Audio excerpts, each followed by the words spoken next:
Topic 1. In the US, the problem of providing healthcare has been hotly debated.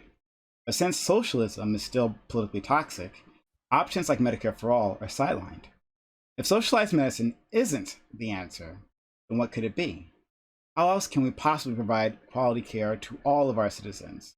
Will the liberal or conservative answers to this question always leave a certain portion of the population out? Is that an acceptable loss? Okay.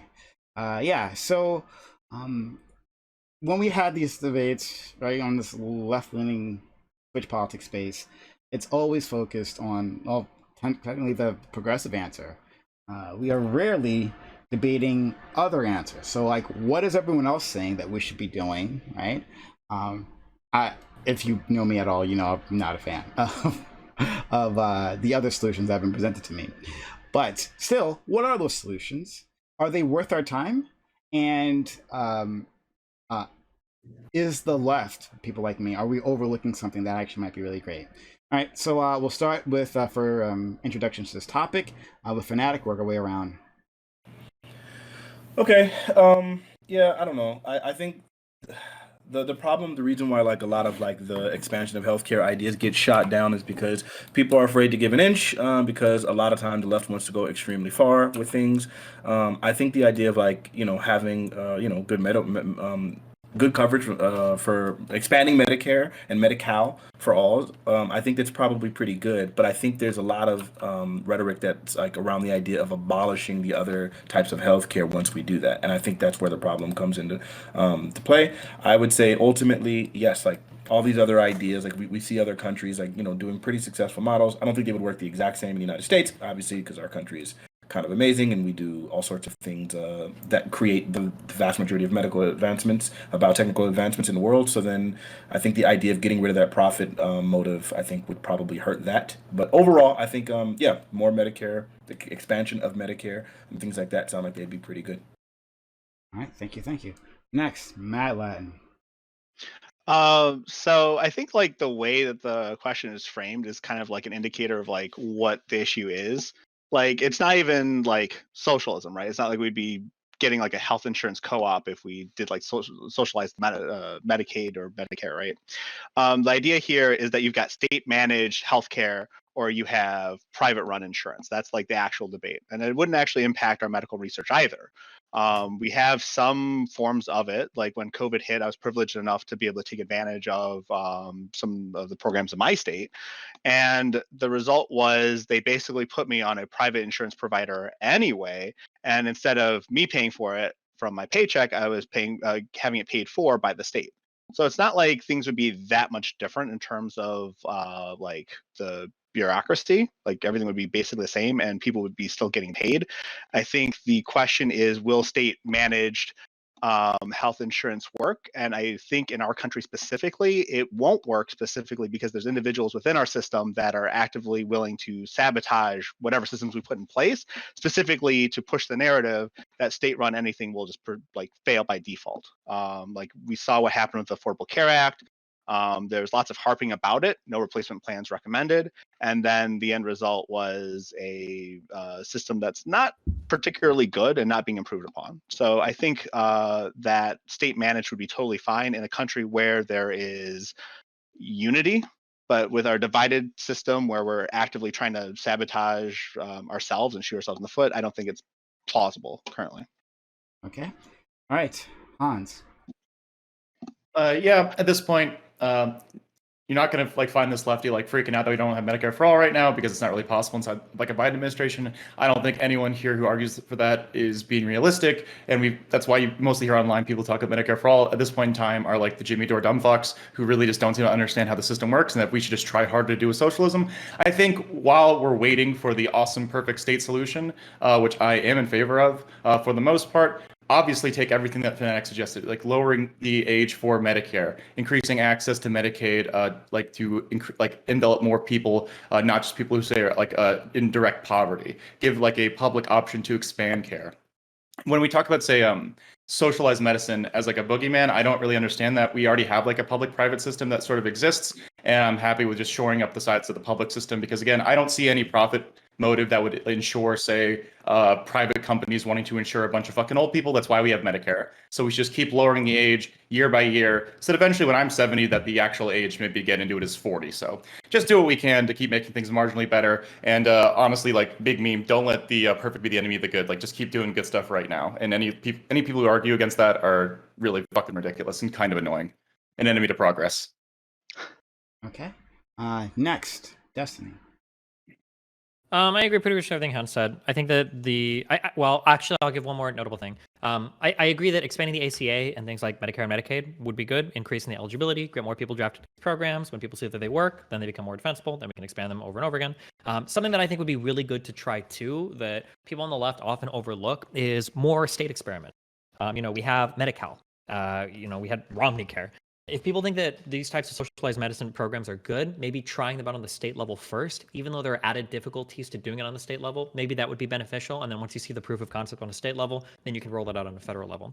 But otherwise, I agree more so with the expansion of the already existing federal programs in order to get more people rolled into these, so that more people see them in a favorable light. Evie.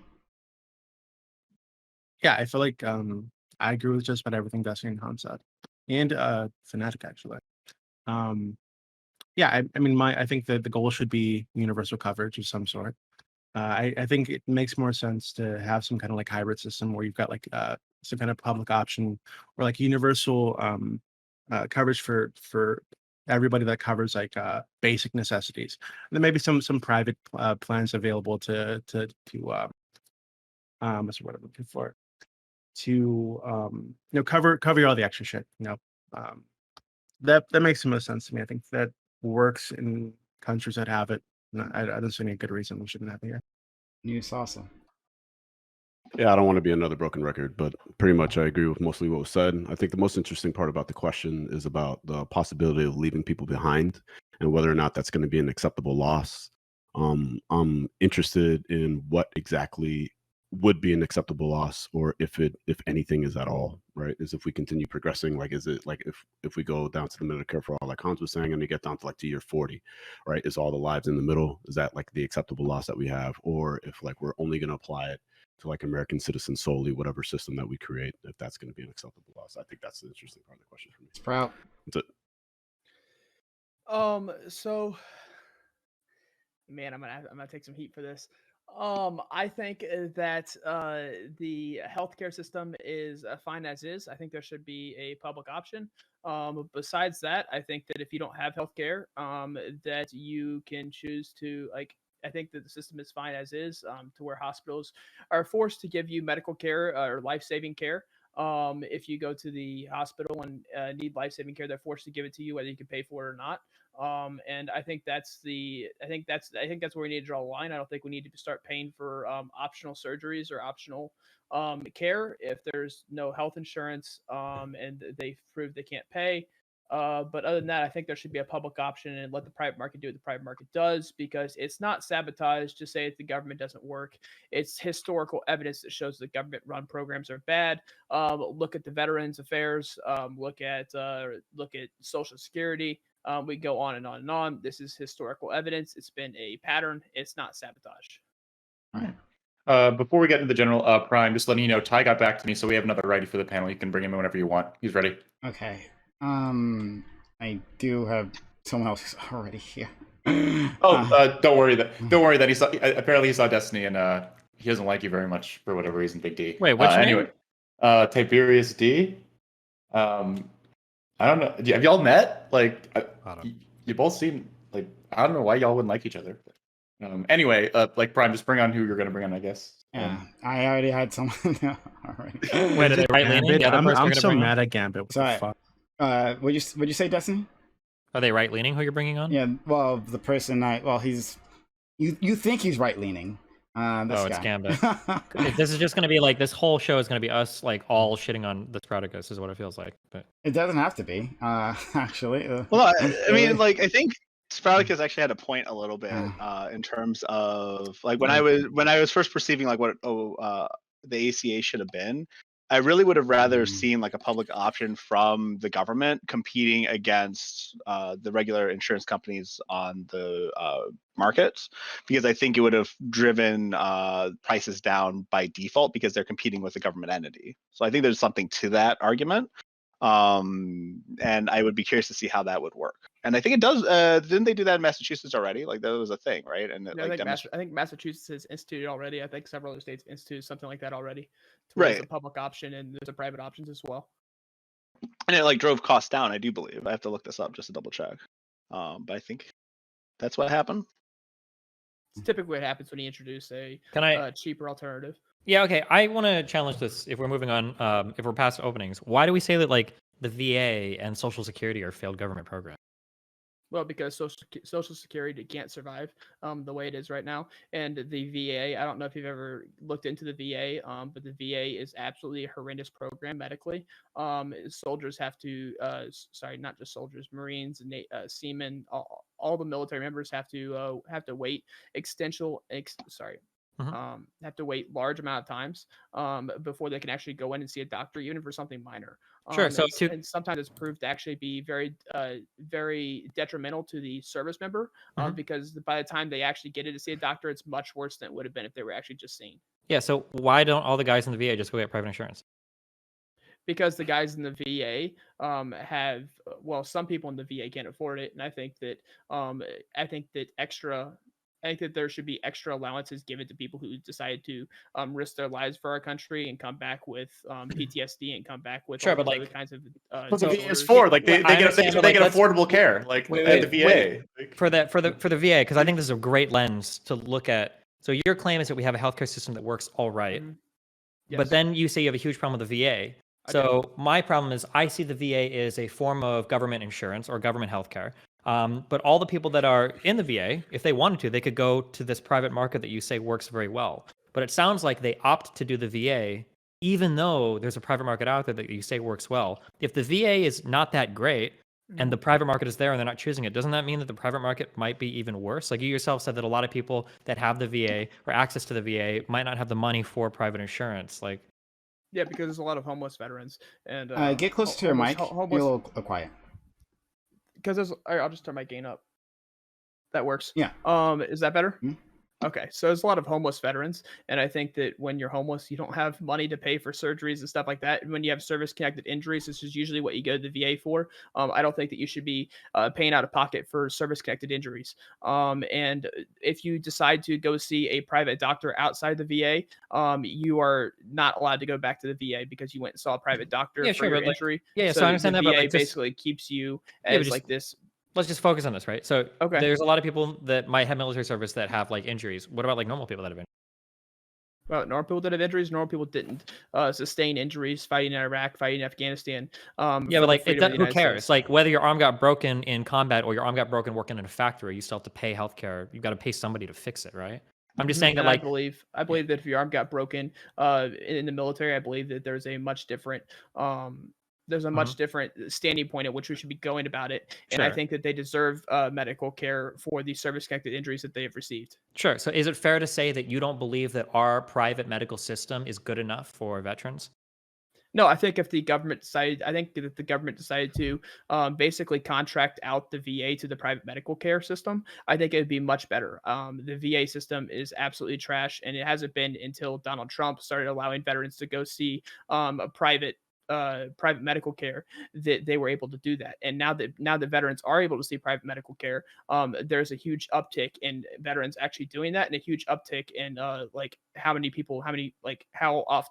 there's a huge downtick in how often, like, the wait for veterans to actually go see doctors. Well, I mean, like, if you increase the pool of doctors by like subsidizing private education, like having subcontractors, then obviously like there's going to be like reduced wait times. If we're trying to like solve the problem, it seems like your issue is that the current free healthcare for veterans isn't enough, but you like listed systemic issues about them not being able to access the private system, which is apparently pretty good. So that feels like you're like suggesting almost like an Obamacare thing where we're like, oh, we're having the government send money to private like doctors to expand the pool for our healthcare system for veterans, which I'm not like entirely opposed to. Like if it's working, then that sounds cool. But then you're obviously like offering like a change to our existing system, and you said it was fine as is. Like do you want to rephrase that, or just I'm not trying to like do like a gotcha thing. I'm legitimately curious because I also want to reform the VA. My cousin is in the Air Force right now. He's going to he's probably gonna get a couple dings in shit before he gets out. I want to make sure he's okay. So yeah, Yeah. So I think that this has worked magnificently for the VA. And I think that I think that it should be very limited in what we choose to do this with, and when government provides healthcare. Because unfortunately, when the government provides healthcare, the government also provides what healthcare you don't receive. And so I think it's a very dangerous proposition when you allow the government to say who can live and who can't. And you saw this in Great Britain when an Italian citizen was in the hospital for Great Britain. I think it was a baby. And Italy tried to take the citizen into their own hospitals to try and keep them alive, and Great Britain said no, and that they were just going to let the baby die peacefully.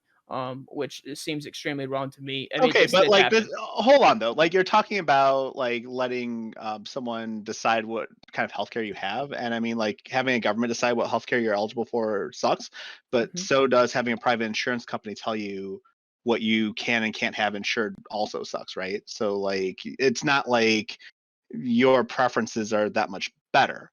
I also want to add that having the government pay for private insurance for individuals has a side effect, right? So yes, you've expanded the pool of you've expanded access, but we did this with education, right? You remember the government started giving out loans to people so they can get a college degree, and all of a sudden the cost of college went up because you had a guaranteed way of paying for college. So I think what my biggest concern is with a system like this would be the government causing the insurance companies to up their rates overall. So I would say a public option that's competing actively with insurance companies is preferable to the government outright paying for private health insurance. I also, the government. Oh, sorry, just as a real quick thing, that UK baby case gets cited a lot. I'm pretty familiar with this because I read a lot about this a long time ago. I think I don't know if it was some form of extreme encephalitis or whatever, but that baby's brain, there were scans. That baby's brain was 90% mush. The reason why they didn't transfer the child, I think in Italy, it was either in Italy or France, there was some highly experimental, they were oh, we could try some crazy shit. The reason why they didn't is because I think the country stepped in as a guardian for the child because they thought the parents weren't acting the best interest of the child. That kid was fucking dead. Like I said, I'm pretty sure they scanned the kid's brain. It was 80% water. That kid was completely fucking gone. People try to cite this a lot as oh, the government was rationing healthcare. They weren't. They were stepping in to be bro, your kid is dead. It's time to let go. And one more thing, Spartacus, you're saying that the internet works. You're saying that not internet. Wow, you're saying that healthcare works fine. And my question to you is, okay, so in the cases, and people are literally unable to afford their healthcare, such that they're literally dying, right? Or where people are literally unable to afford their insulin, and so then they're dying in those kinds of cases. Do you think that that's working fine? Do you think that's just an acceptable loss? I would consider that life-saving medicine. But I mean, to continue down this road, I think that a lot of people have issues with the government deciding to provide healthcare because the government has continuously lied. Obama said you'd keep your doctor. Turns out you couldn't keep your doctor. Obama said you'd keep your health insurance. Turns out you couldn't keep your health insurance. The government has continuously lied and lied and lied about this. And at a certain point, citizens just don't know what to trust. And I think that's a huge issue that people are going to have to deal with if you're going to decide to push this narrative. Is that you're going to have to deal with politicians that have lied continuously about this, and no one ever trusted. So I mean, that's not at all an answer one to thing my you guys question. have to. You didn't answer my question literally at all. I did answer. Okay, well then ask your question again, and I'll do my best to answer. Sure, and do Okay, so, thank but you. I actually don't want this just to be on Spartacus because I wanted the liberal answer. But I want to examine the liberal answer, and it doesn't, do we have liberals here, right? Who have told me Medicare for all is fucking terrible, right? Bad idea. What's your answer? And how can we make it actually universal? Is that ever a possibility, or will people be left out? So, Fanatiq, ask your question, and can answer it, but I don't want it just to be on Sprout. Yeah, sure. He's just the only person that says something so insane. Do you think it's perfectly acceptable that there are people who are dying or going bankrupt because they can't afford their health care, or people who can't afford things like insulin and just dying because they can't afford it? Do you think that that is evidence of a working system? Do you think that that's something that could be avoided through a better designed system that would still function well? Okay, and in my mind, that would be life-saving healthcare. I think that I think that hospitals should be forced to take care of those people. And that would be life-saving. Wait, stop healthcare. really quickly. Yes, we know it's life-saving health care. The point is that even though the hospitals are required to provide it, that those people are still on the hook to pay for it. So in these cases, these people are going bankrupt because they can't afford it. Is that acceptable to you? I mean, declare medical bankruptcy. I mean, if you can't afford your medical bills, declare medical bankruptcy. Sure, but do you understand that with declaring things like medical bankruptcy, then that means now that your house, things like like your livelihood and the livelihood of your children, and like sometimes in these cases people have like dependent children, right? Like so then in these cases now these people are forced to kind of live in squalor, and you think that that should be acceptable? They should just declare bankruptcy, sell their house, lose their all Just of as their a really quick possessions. fact interjection, if you even for Chapter 7 bankruptcy, usually you'll be allowed to keep your primary residence, non-investment properties, and like 1 or 2 vehicles, depending on how many working adults. Okay, That's true. Sure, but even still, like, okay, so you keep your house, but you keep your primary residence, but that doesn't mean that you're not going to be like insanely impacted by like all of your other possessions and things like that. It isn't like bankruptcy is obviously not something that we just want to like jump towards as like a solution. Like that can't be, right?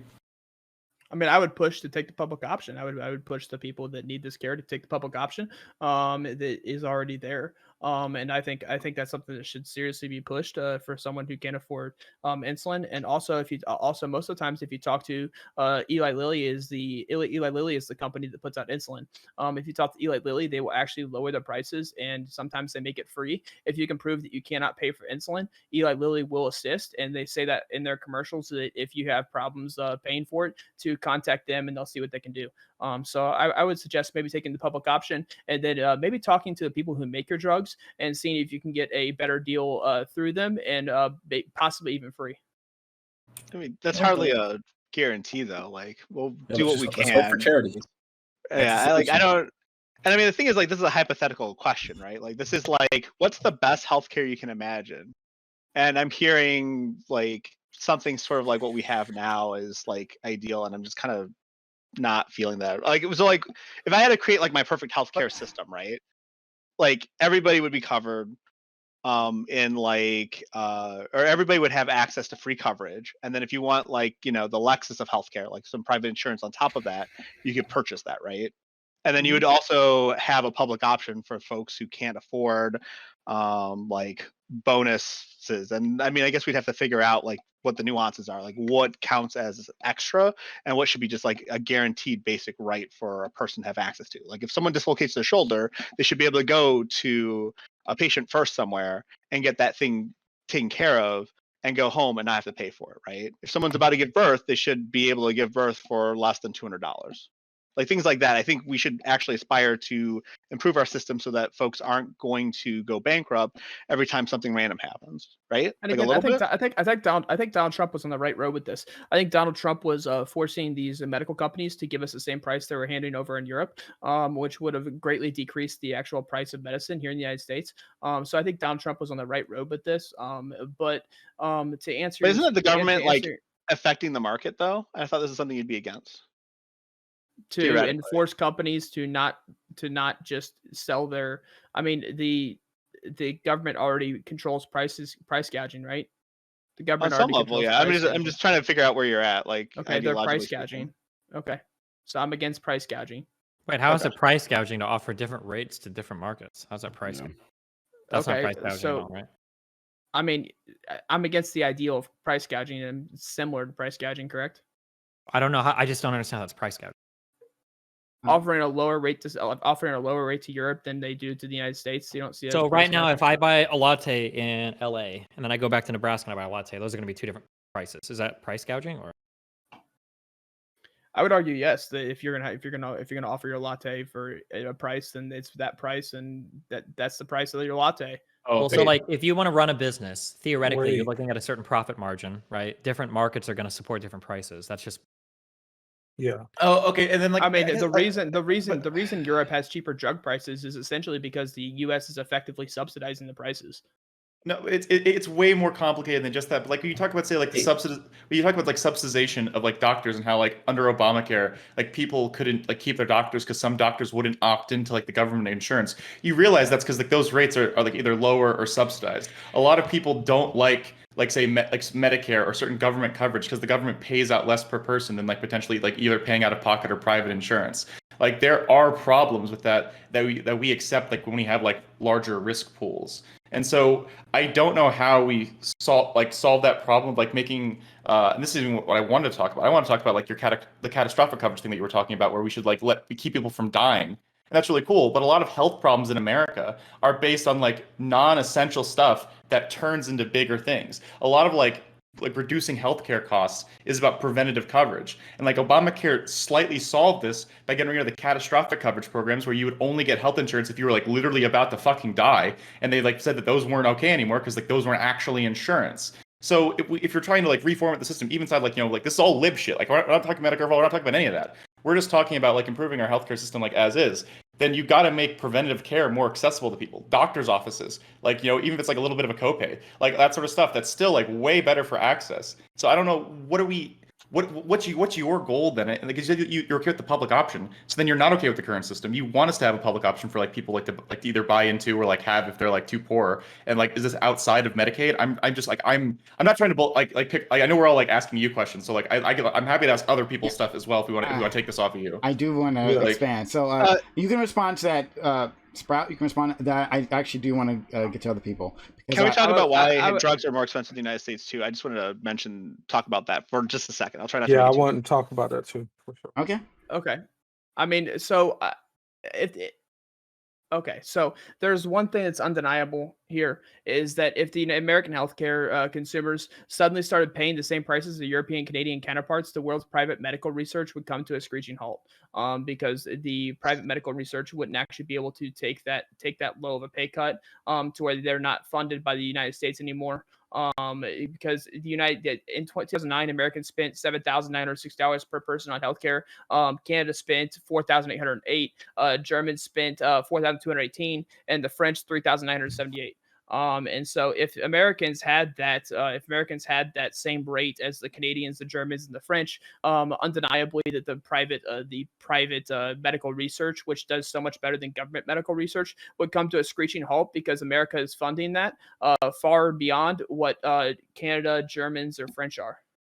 Well, no. So, like, if you look at like what Shkreli did, right? Like, there's Martin Shkreli. He would like buy old drugs that were like, you know, invented in the 19th century or early 20th century, and then quadruple or even like I think there was one drug that was like $3 a pill. They made $75 a pill, right? And no additional research was being done on it. So, like, we're talking about price gouging. Like, a lot of the drugs in the United States are at higher rates because of price gouging. It's not just Americans subsidizing it. It's the fact that insurance companies directly negotiate with these pharmaceutical companies. So you don't think companies that make, let's say, epinephrine, because Epipen got into that scandal as well. And I have an Epipen. I have several Epipens, and I've actually went to a different supplier after Epipen started doing that. But you don't think that Epipen is developing new medicine? You don't think they use the money they get from the medicine they sell to develop and research new medicine? Isn't it just adrenaline? Like, isn't it just something that like literally is produced by like that's not correct. Like we do like we let's not minimize it. Yeah, we do like I know like we lefties like we like doing the meme where it's like everything is like partially like built from public funding. That's totally fine, but like there is a lot of research like actually done by the private sector as well. So if we want to like increase public funding, I mean I agree with that. I just feel like it's a bad example, right? Like that's like something that's like very very naturally produced and like not like the research development not existent. Wait, what? Again, like someone please stop me.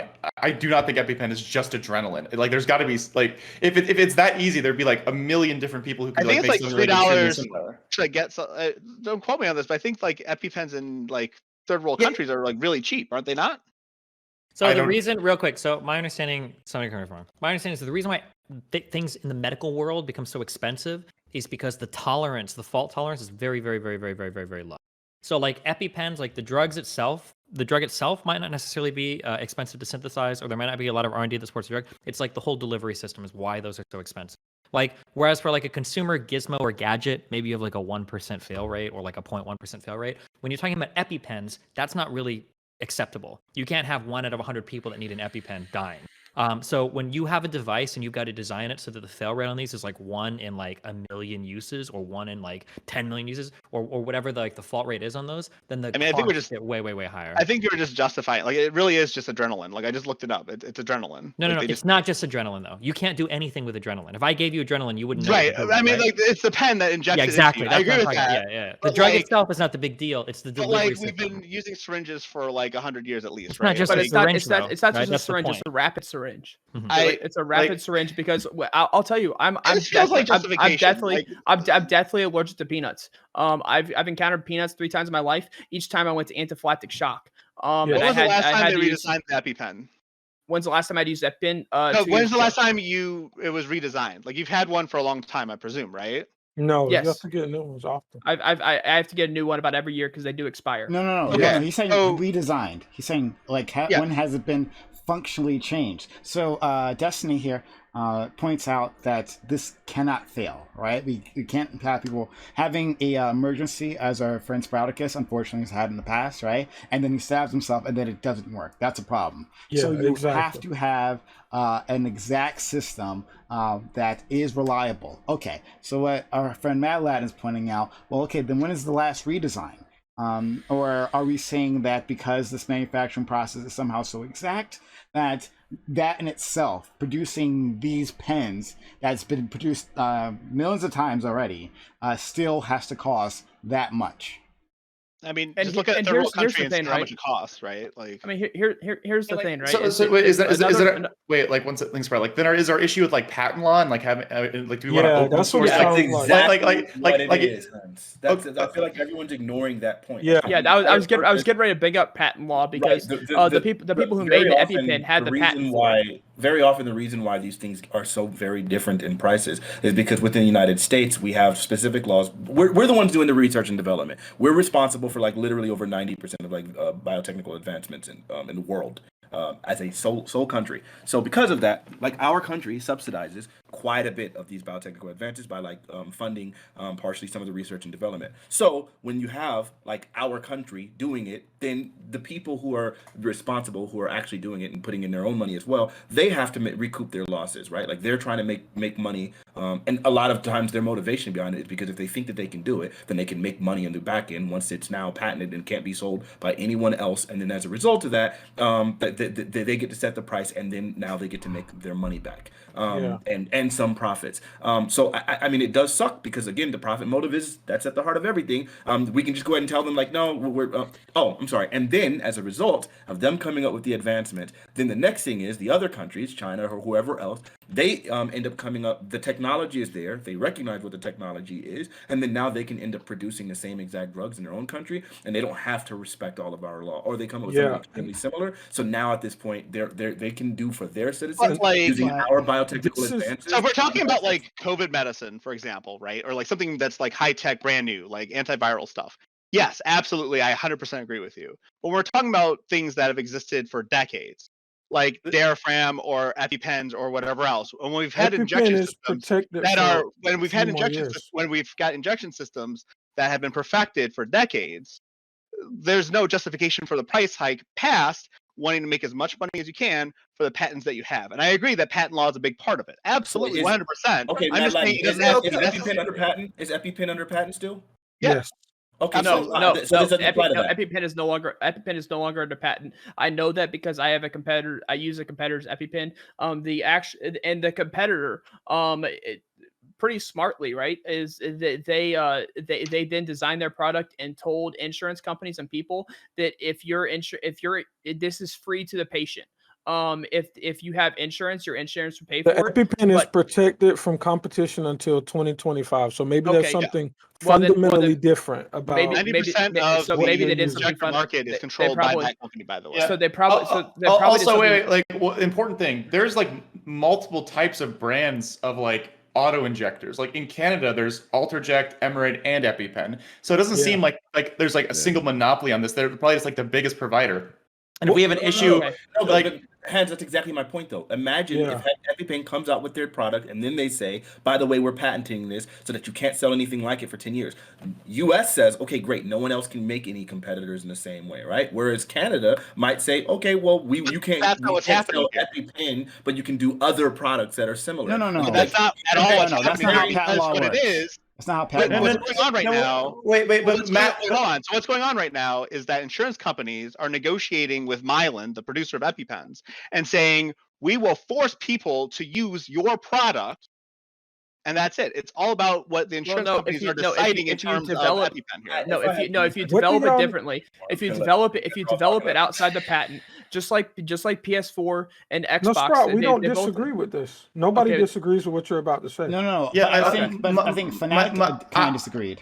But Hans, So I guess my question for Madladn is I think there's ways that we can solve this without completely rewriting patent law. Because I can also agree that in the big socialist meme world that we're we have socialized research and development for all these drugs as well. That patent law isn't really a big issue. We don't have to worry about that. But right now, how it currently works, even if a single company has a monopoly on the production of EpiPens, which it seems like they do not. Or there's auto injectors. 90% of the market. 90% of the market. Okay. A functional. That's changing. Okay, but regardless, even then, we should use the power of the government to negotiate and lower the prices. There are solutions that we have even inside the system. We can say, oh, hey, we're not going to we are only going to buy EpiPens and maybe you distribute them through the government, or just change how if there's a life-saving drug that is completely patently owned by one group. This is a meme. Wait. Oh, this is a meme. This is a meme. I understand your frustration with it, but this also would reduce the amount of people who invest in trying to create technology in these spaces. But it has nothing to do with technology at all. That is a myth. But again, cutting edge science. Okay, Madladn. Okay, the point, the point what Gambit was making, and what I'm making right now as well, is yes, if a company spends the money to research and create something, again, it was created in 1983. They've been fucking coasting on this for a bit. No one's denying that. The basic system of how the market currently works is if you spend the money to develop something, you have to be able to turn a profit on it. Otherwise, it's not going to be worth it to develop. So there has to be some. Okay, that's cool. So that then we can alter the system that they can still make profit, but still have it function. They made their money back 30 years ago. Okay. Yeah. Madladn is saying that he should decide how much profit is enough, and I agree that. I'm not even saying that. I'm saying that profit is. You actually are. You actually are saying that. But well, let's just go. Yeah. So you're saying that there should be either some set amount that they can charge that the government is regulating, and I can somewhat be sympathetic to that position, but you do have to understand that a part of the appeal to getting into these industries is the ability to create something that's transformative and make money from it. Both of those. I'm saying that insurance companies are a meme. They're the reason why the prices are up. And it's we don't have to use the government. So wait, I thought we weren't talking about Medicare at all tonight. I thought we were talking about basic lib shit solutions. I was ready to go through all the nitty gritty dumb shit that is important for making things better right now. Our solution is that we will make things perfect with a perfect system. Then we're gonna win. So we should get trying harder. Happening versus making up whatever system we think exists. The only way you could say get rid of insurance is if you want to abolish the entire get rid of insurance. I'm literally trying to explain mechanically what is happening. I'm not saying this is what we need to do. I'm literally just saying the reason why drug prices are excessively high, and I've done some research on this, is that insurance companies will negotiate with not just drug companies, but different companies that provide various. Just because they'll negotiate doesn't mean the company doesn't want to charge that price. Let me finish explaining the process, and then you can judge. You're saying it's silly, which means you're not going to listen to me anyway. So maybe this is a waste of time. But what you going to do about it anyway, so that the audience can hear exactly how this actually happens instead of people speculating. The way this works, the insurance company will negotiate with various providers of things, whether it's drugs or bandages or surgical equipment, whatever else. And they will pick prices for what they're going to pay these manufacturers. They will just literally say, you know what? we're going to give you $30 a pill for aspirin. That's what we're going to use for we're going to justify it by charging our insurance customers X amount of dollars a month. And then that way, when people don't have insurance, they will pay this money to you directly. And this is why people are forced to get shoehorned into getting insurance so that things are actually affordable. But also, the folks who manufacture the stuff make a killing when people don't have insurance, or when the insurance companies just pay them this money anyway. So, like, literally. Okay, then what do we do? Prescriptions. You've described the problem.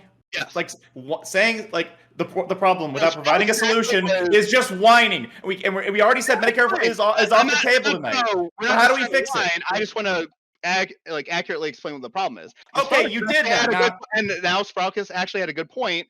If there was a public option added to our current system, it would actually resolve a lot of problems. If there was a it would resolve them all.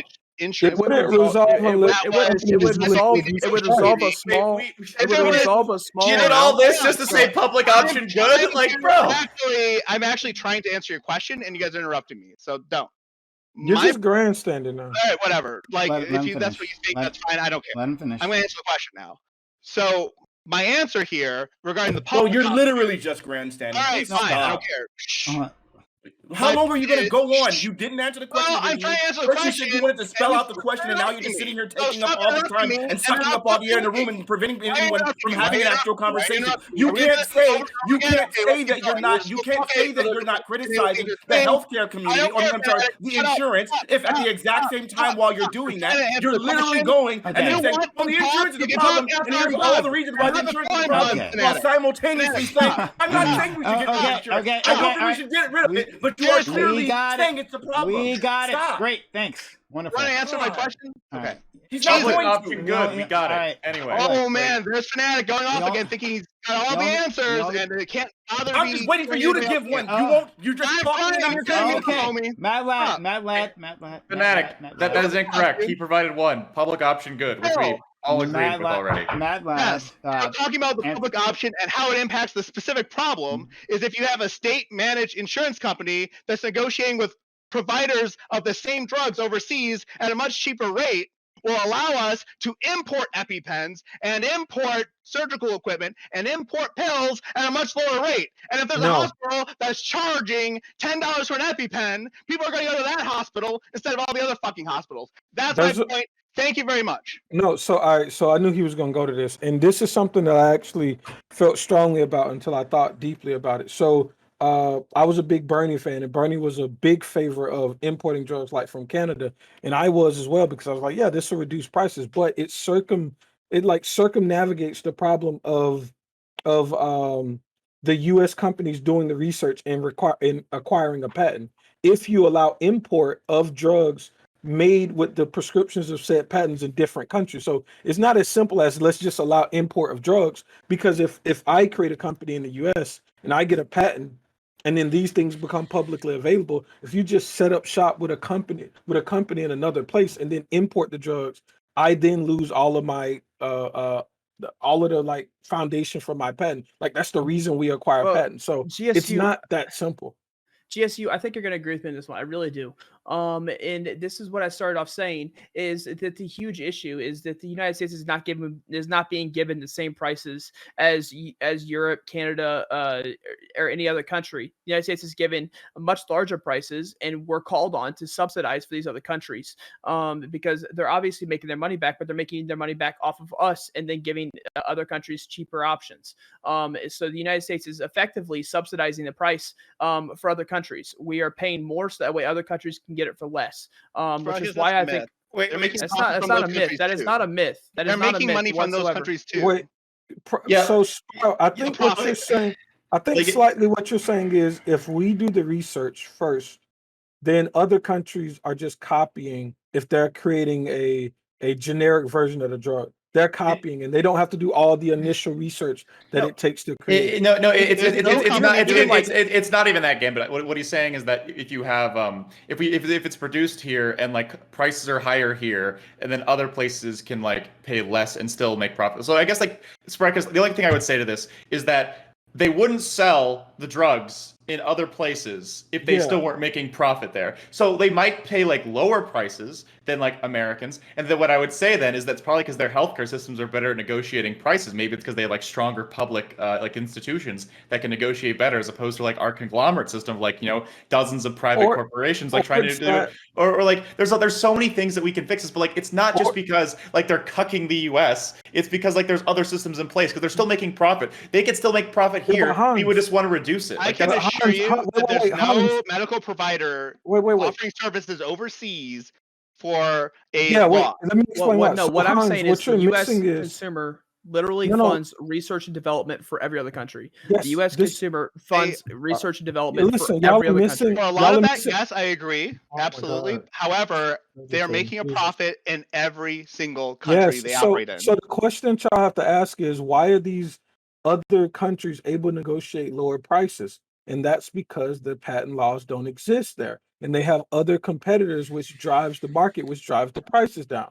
So if you're in America and there's a patent, you're not going to be able to drive the price down as if you want to make your drug available in different places that have other generic options.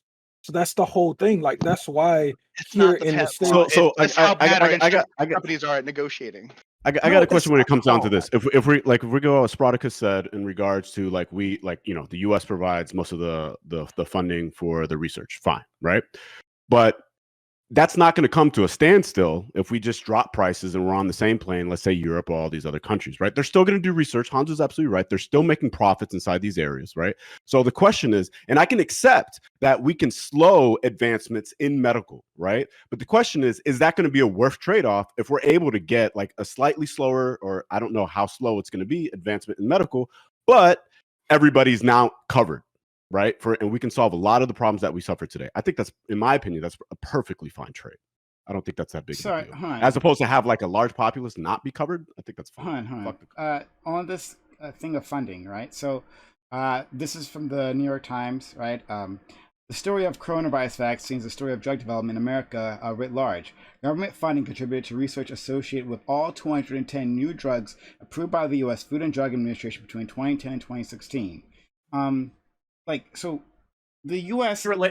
No, Prime, you're right. It's related, but the thing is, like when we say that, the implication is that like we like did like almost everything, and then like a company swooped in and like nabs it at the very end. Like I think they're like the existing numbers. I think it's like 1/4 of research for like in America is done on the public level, and 75% is done privately. So it's like, again, like public has like a huge like incentive. Like we get a lot of shit off the ground. A lot of amazing technologies have only been able to be built because like the public sector has like done the sunk cost because it takes decades to develop some of these technologies, but to say that like the public does all of it, like it's incorrect. So I didn't say that, but we do already pay. Like we do pay for these in the front end, right?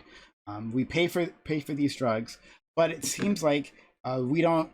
The U.S., for instance, we don't get a chance to negotiate the drug prices, right? We don't get a chance to do any of that. We pay the highest cost for drugs that we've already paid for.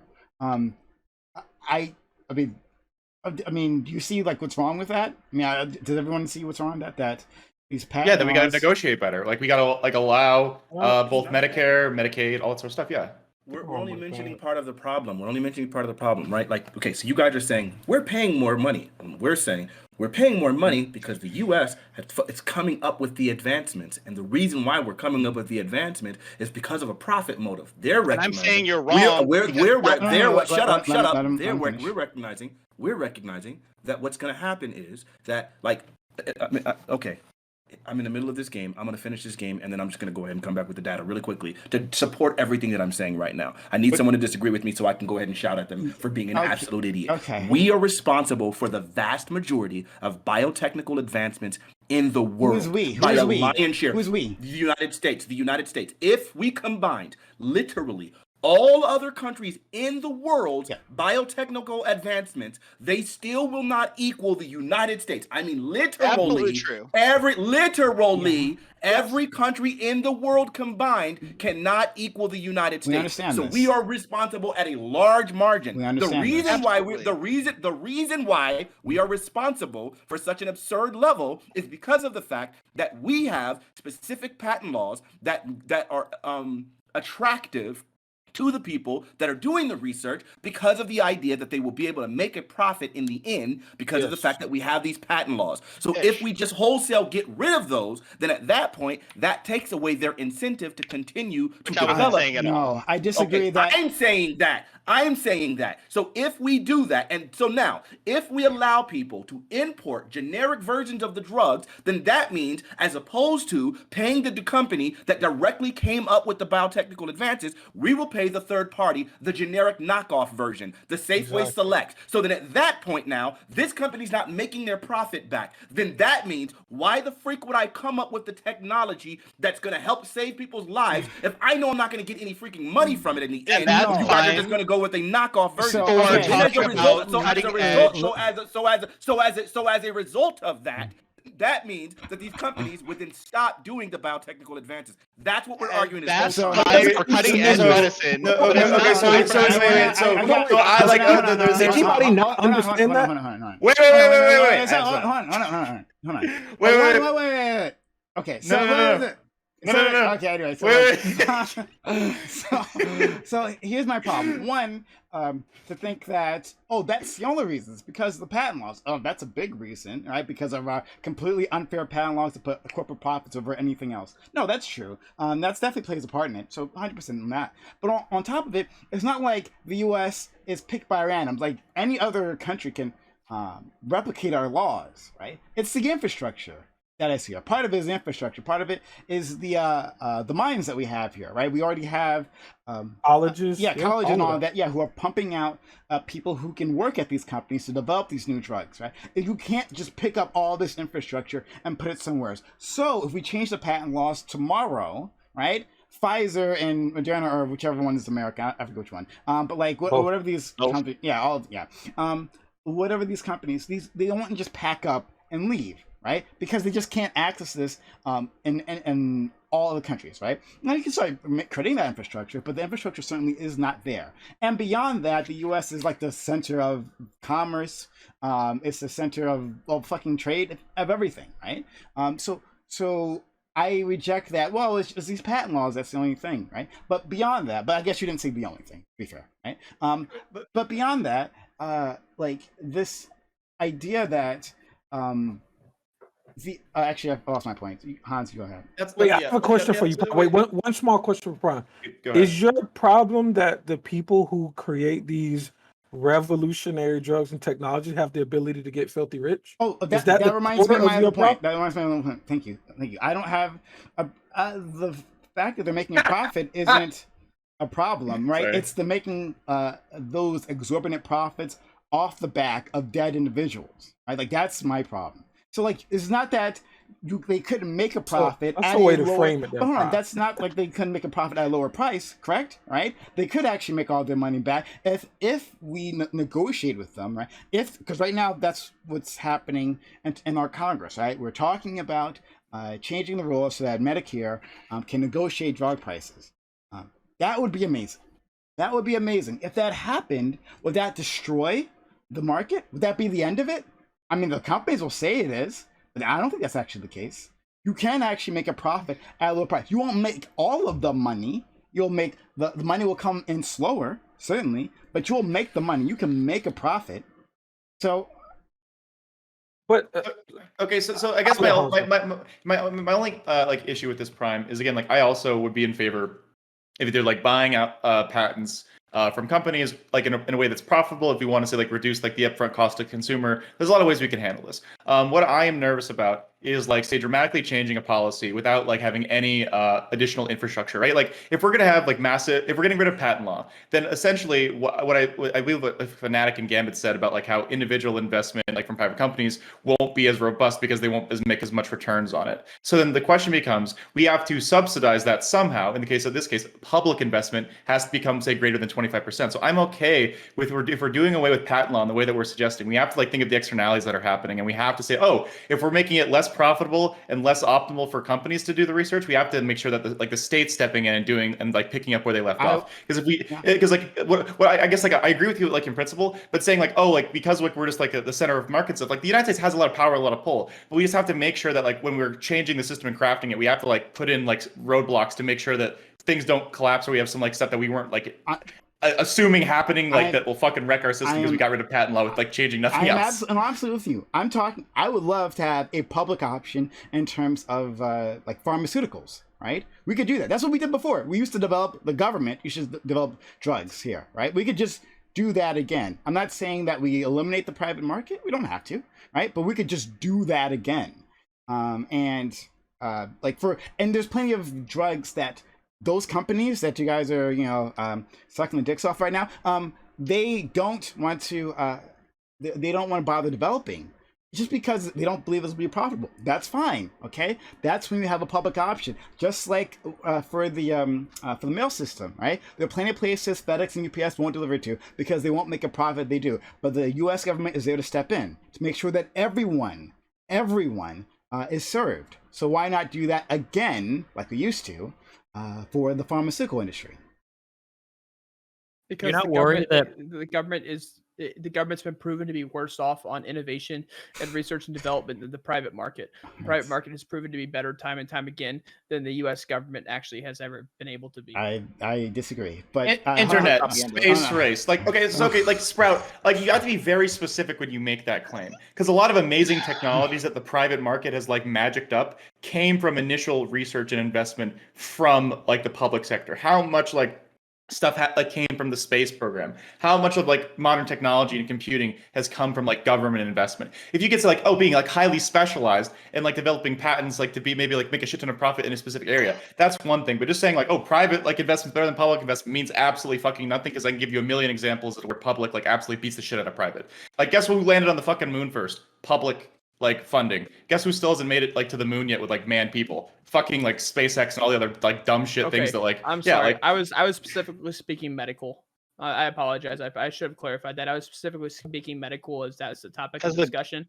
Government ever actually created an agency to invent drugs or do anything medically related in the first place? Yeah, actually, we used to have it like on state levels and I think on the federal level as well. Was it?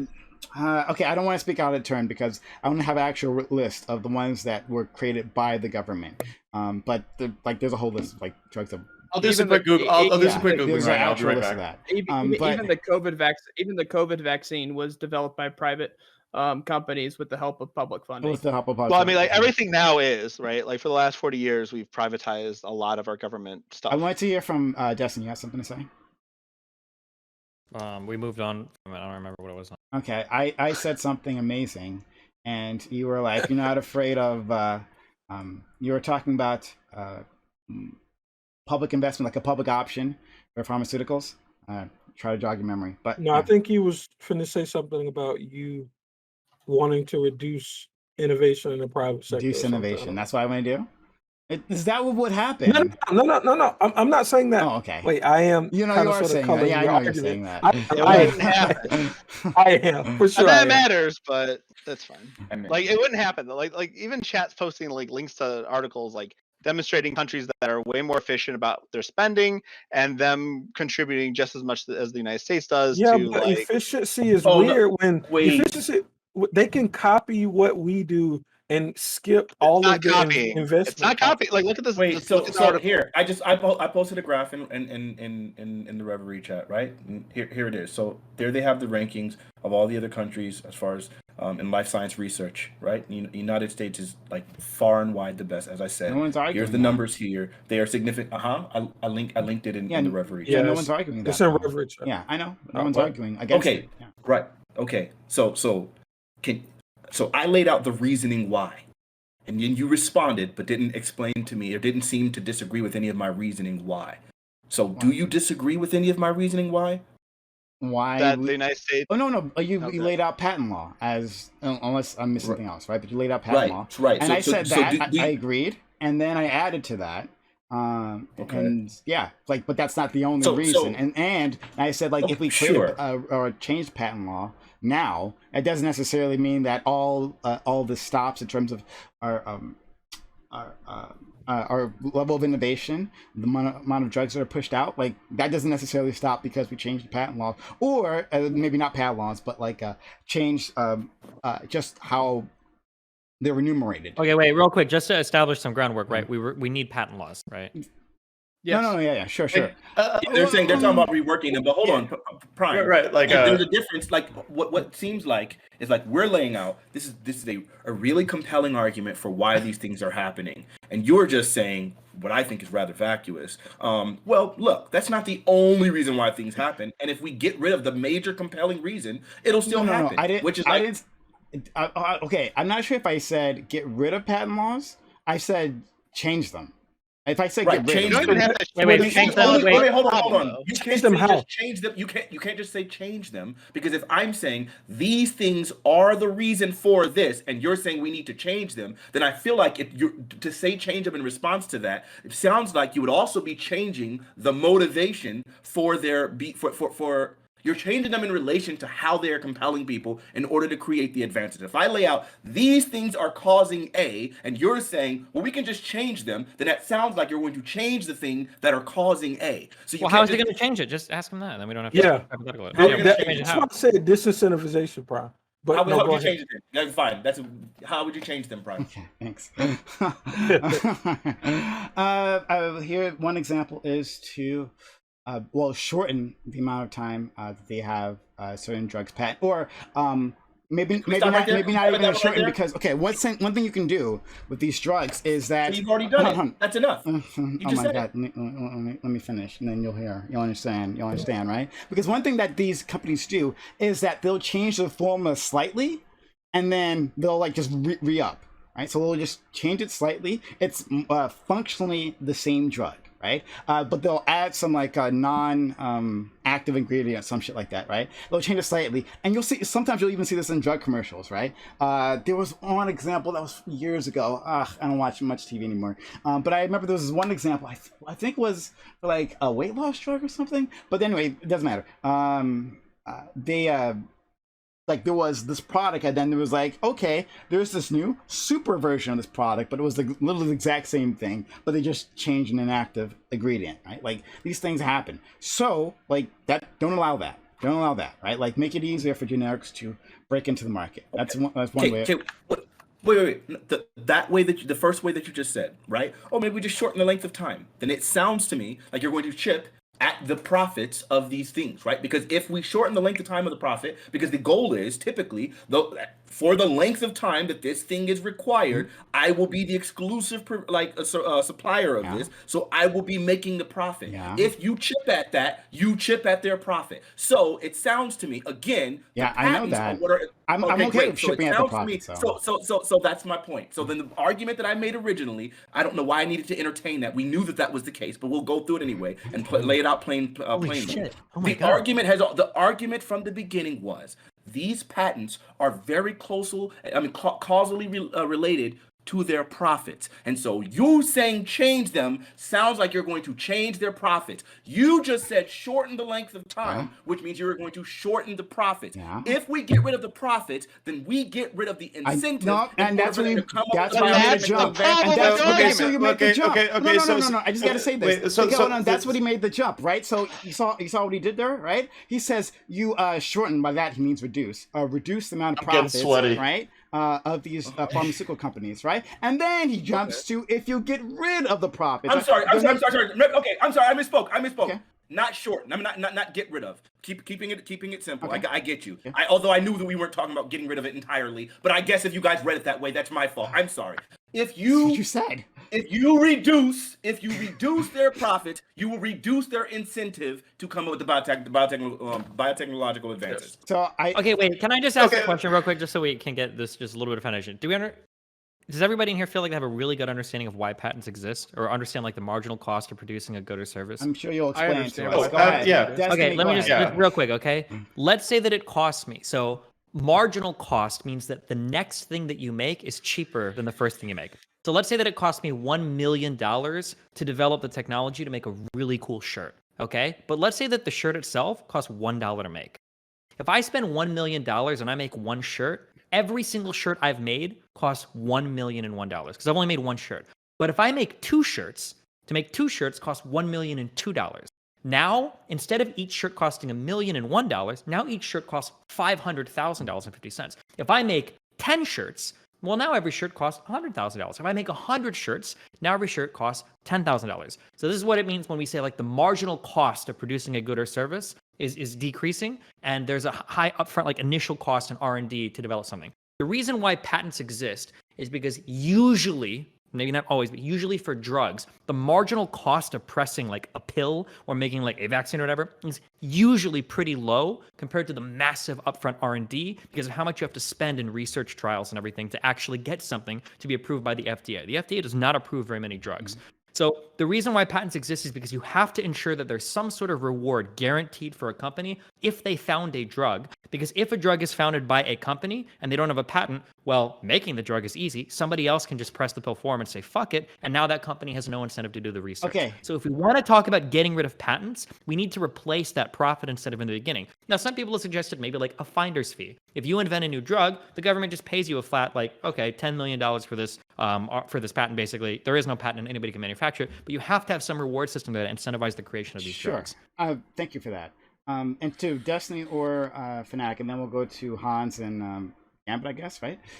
Yeah.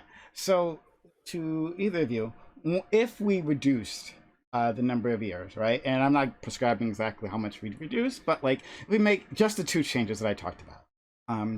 And we did that one, like once you lose exclusive rights, does that mean your product goes off the market?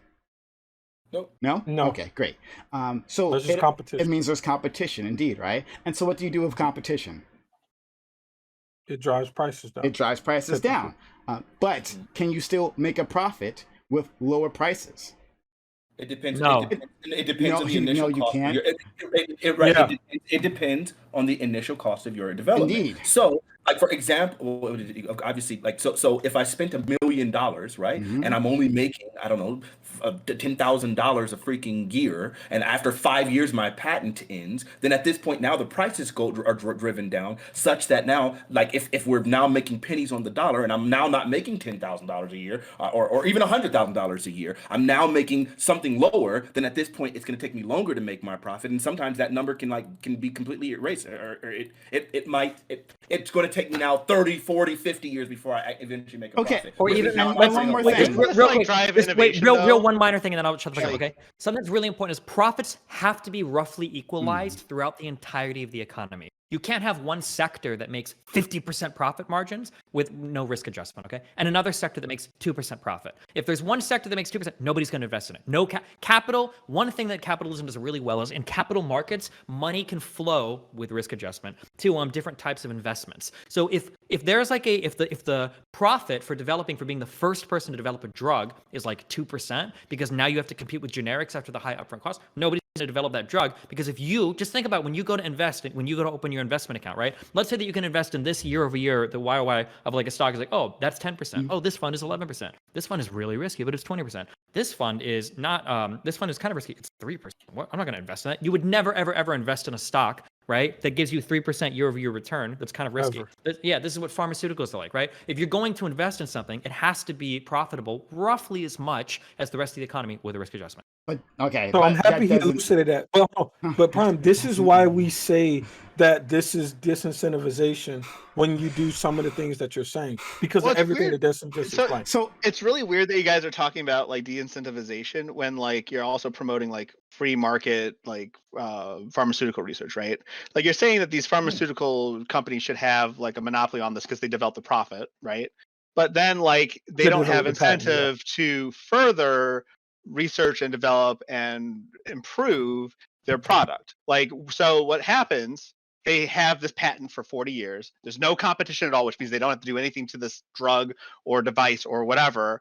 And then once it's finally released, then there's going to be competitors who are going to try to take the design and improve it and innovate it and improve it. And I would say that having a lengthy period of a patent to the point where there's no competition for decades is actually undermining our capacity to improve our medical research, because we are relying on one company to do the medical research. Do you understand what you're saying? You're saying that somebody has an idea. I want to instantly, or I want to more quickly iterate on their idea without them being able to gain the spoils from the idea. Well, I'm not saying instantaneously, right? Like, I'm just no, saying, like, I removed instantaneous because I okay, good. All right, I just want to make sure it's clear. Like, I'm just saying, like, at a certain point. But all of this is still connected to the same conversation we've been having. Right. Well, what I'm saying here is that, like, at a certain point, there's like a balance between rewarding the research and actually undermining society. That's the point. Madladn is absolutely 1,000,000% correct. So if you create a drug, it might be the case that somebody could iterate on it and improve the design, but the patent actually causes you to not innovate on it because you don't need to. But to be clear, but Gambit is also right, that's not an excuse to just deprive companies of the profit they get from developing a novel drug, because then they're not going to do it, right? This is why, like, finder's fees are kind of cool, because you could do a finder's fee, you don't get a patent, but boom, you get paid a big sum of money, and then other people can come in and iterate on it. But Destiny, you keep saying deprive. Okay, I'm gonna let Hans in, because I agree with a lot of the foundations that you guys are laying, but the conclusions that you're drawing from this is like, all right. But Hans first. Okay, so like two things. Like, I also like a fan of a finder's fee. Destiny, I'm suing you. Someone in my chat said it before you said it, so that's a identity theft or IP theft, whatever the fuck. Like, my patent laws are coming after you. But anyway, there are some issues with the upfront cost of doing a finder's fee, because if we do that, and let's say the drug is like a dud, or like there's long-term side effects that like weren't like prepared for, or just like isn't like a super popular, or people don't want like to make it anymore. Like, maybe then at that point the government has to be willing to shell out, like potentially millions, if not billions of dollars to drugs that like either might be like ineffective or potentially dangerous, or like have to be like called back. Talking about why markets are based. Cool. Okay, but like I'm saying, like, this is possible, but like there's still like issues that we can't have with it. And I think what Prime is trying to say is that you can, like, Fanatiq, please don't explode, all right? Like, I promise, like, I understand where you're coming from, all right? So we can make, like, say, less profitable for American companies while still being the most profitable place. If America is at 100, like, like America's like 9,000 power level, right? And the second most powerful one is like, Piccolo with 3,500, Saiyan Saga, right? And then, like, if we reduce our power level to 7,000, we're still far and away more profitable. So I think Prime is talking about a scalability thing where we can make it slightly less profitable to like get more return for, like, say, in this case, the American people or whatever, and still, like, with all the sunk costs, like, okay, but 1 second, please, like, and still like have substantial, like, say, sunk costs, because we have like American research, American universities that a lot of these companies use. There are certain things, and Prime like describes some of them, whether it's America's markets, whether it's America's research, or I think Fanatiq brought that part up, where there are incentives that keep them here aside from that. And that is a very delicate thing that I think no one on this panel is like particularly capable of guessing that right now, where it's like, how much can we slide it? I don't think we're at like where it's perfect right now. I really don't think it, like, sure, I think like we could easily like move it like a little bit and see, like, we got you, but this is the problem with that. I agree. You're thinking that you know how to strategically reduce this complex equation from 9,000 to 7,000. And I would, that's what policy experts are for. I mean, like, offer that I would offer that these things are so complicated, and like the free market is valuable in these ways, that once you put restrictions, you actually don't know whether you're reducing it from 9,000 to 7,000. And that's why a lot of these things are better left alone or completely absorbed in something else built, which hopefully we don't do. But like, it's not this simple calculus to, we're just changing the power level a little. It's absolutely not simple. There's a shit ton of levers that we'd have to like be worried about, which is the same reason that I was worried about like the potential pitfalls. Even though I very much like the idea of like the finder's fee stuff. I'm very much in favor of like public option stuff, or like having more public research. There's pros and cons for like literally all of these things. It's just we have to weigh like which way we're pushing the needle. And I don't think we should just write off like the entire capacity of making, say, America slightly less business friendly, but still more business friendly than everywhere else. like isn't like is like fairy Yeah. dusting. I don't think that's fairy Hans, dusting whatsoever. Hans, that I can agree with, right? Like I think the idea, Oh yeah, brother. right? The idea that we could just like alter these things somewhat so that we get somewhat less profitable, but at the same time, like still make it extremely profitable and more profitable than any of the competing countries. I think that makes all the sense in the world. Yeah, I think it probably still will cut back, like it still will dial back some of these advancements, but I don't know. I think there's a price to pay. Like, I mean, I don't know what that number would be. None of us do. Like, obviously, it's something to work on. I agree. Why are we so obsessed with? I think that like American drug innovation, it seems to be like at a really good place. I don't know why we're so fixated on like punishing pharmaceutical. Like we got the goddamn hero vaccines in like a year. Like it seems like American drug innovation and manufacturing is pretty good. It's just the end cost to consumers is really shit. Okay. It's definitely the end cost. It's That's definitely the end cost to consumers. Which is what I was pushing for the beginning. Is that the U.S. is subsidizing these other countries? Sure. Which I again. I think this point hasn't really been argued against. Is that I think Donald Trump was on the right track, forcing medical companies to give us the same price that they were offering in other countries. well, so this is just bad for a variety of reasons. But that's actually not the important point. Hans brought this up earlier. So the biggest reason why making healthcare affordable to people is because emergency care is like that is horrible. Like if you had to choose between if you have like an interference engine and you've got like a timing belt, do you want to fix the timing belt for like $400 when it gets old, or do you want to wait till the engine fucking crashes and you've got to pay like what is it, how many $1,000s for repair, right? If you have like preventative care in a car, when your check engine light comes on, you want to get like the simple thing fixed rather than waiting for the huge thing that comes down the line, right? It's the same thing with healthcare. If you can provide for free people the ability to go get mammograms or some shit, you don't have to have them in the emergency room where you're trying to fix like these problems that have been building for maybe decades for another person. I think that the biggest argument in favor of like socialized healthcare, or at least some sort of public option, or at least some sort of subsidization from the government, is that if we invest publicly in preventative care, we save so much cost down the line. Like, I think that it's just a bad argument, even from a conservative point of view, to say, oh, well, because you've said multiple times, I think that like the emergency care should be, like provided free at the point of service, or it should have to be provided, and then you can file bankruptcy if you want. But that's like such an inefficient way to do things. Rather than me having to pay for all these like Americans to file bankruptcy, I'd rather just pay out of pocket for the preventative care. One, it's going to be cheaper publicly, and two, it's going to be better for the economy and the tax collection because there's going to be more people working, they're going to be happier, healthier, more productive. It seems to be a better way all around to do it. Destiny, just how you reach Sprout, more people will have access to personal responsibility if they're healthier. Sure. Okay, I agree that more people will have access to personal responsibility if they're healthier. I just think I think it's unfair for companies to be charging Americans more for research and development that helps the entire world. But see, I don't think this is actually that cost being spread out equally.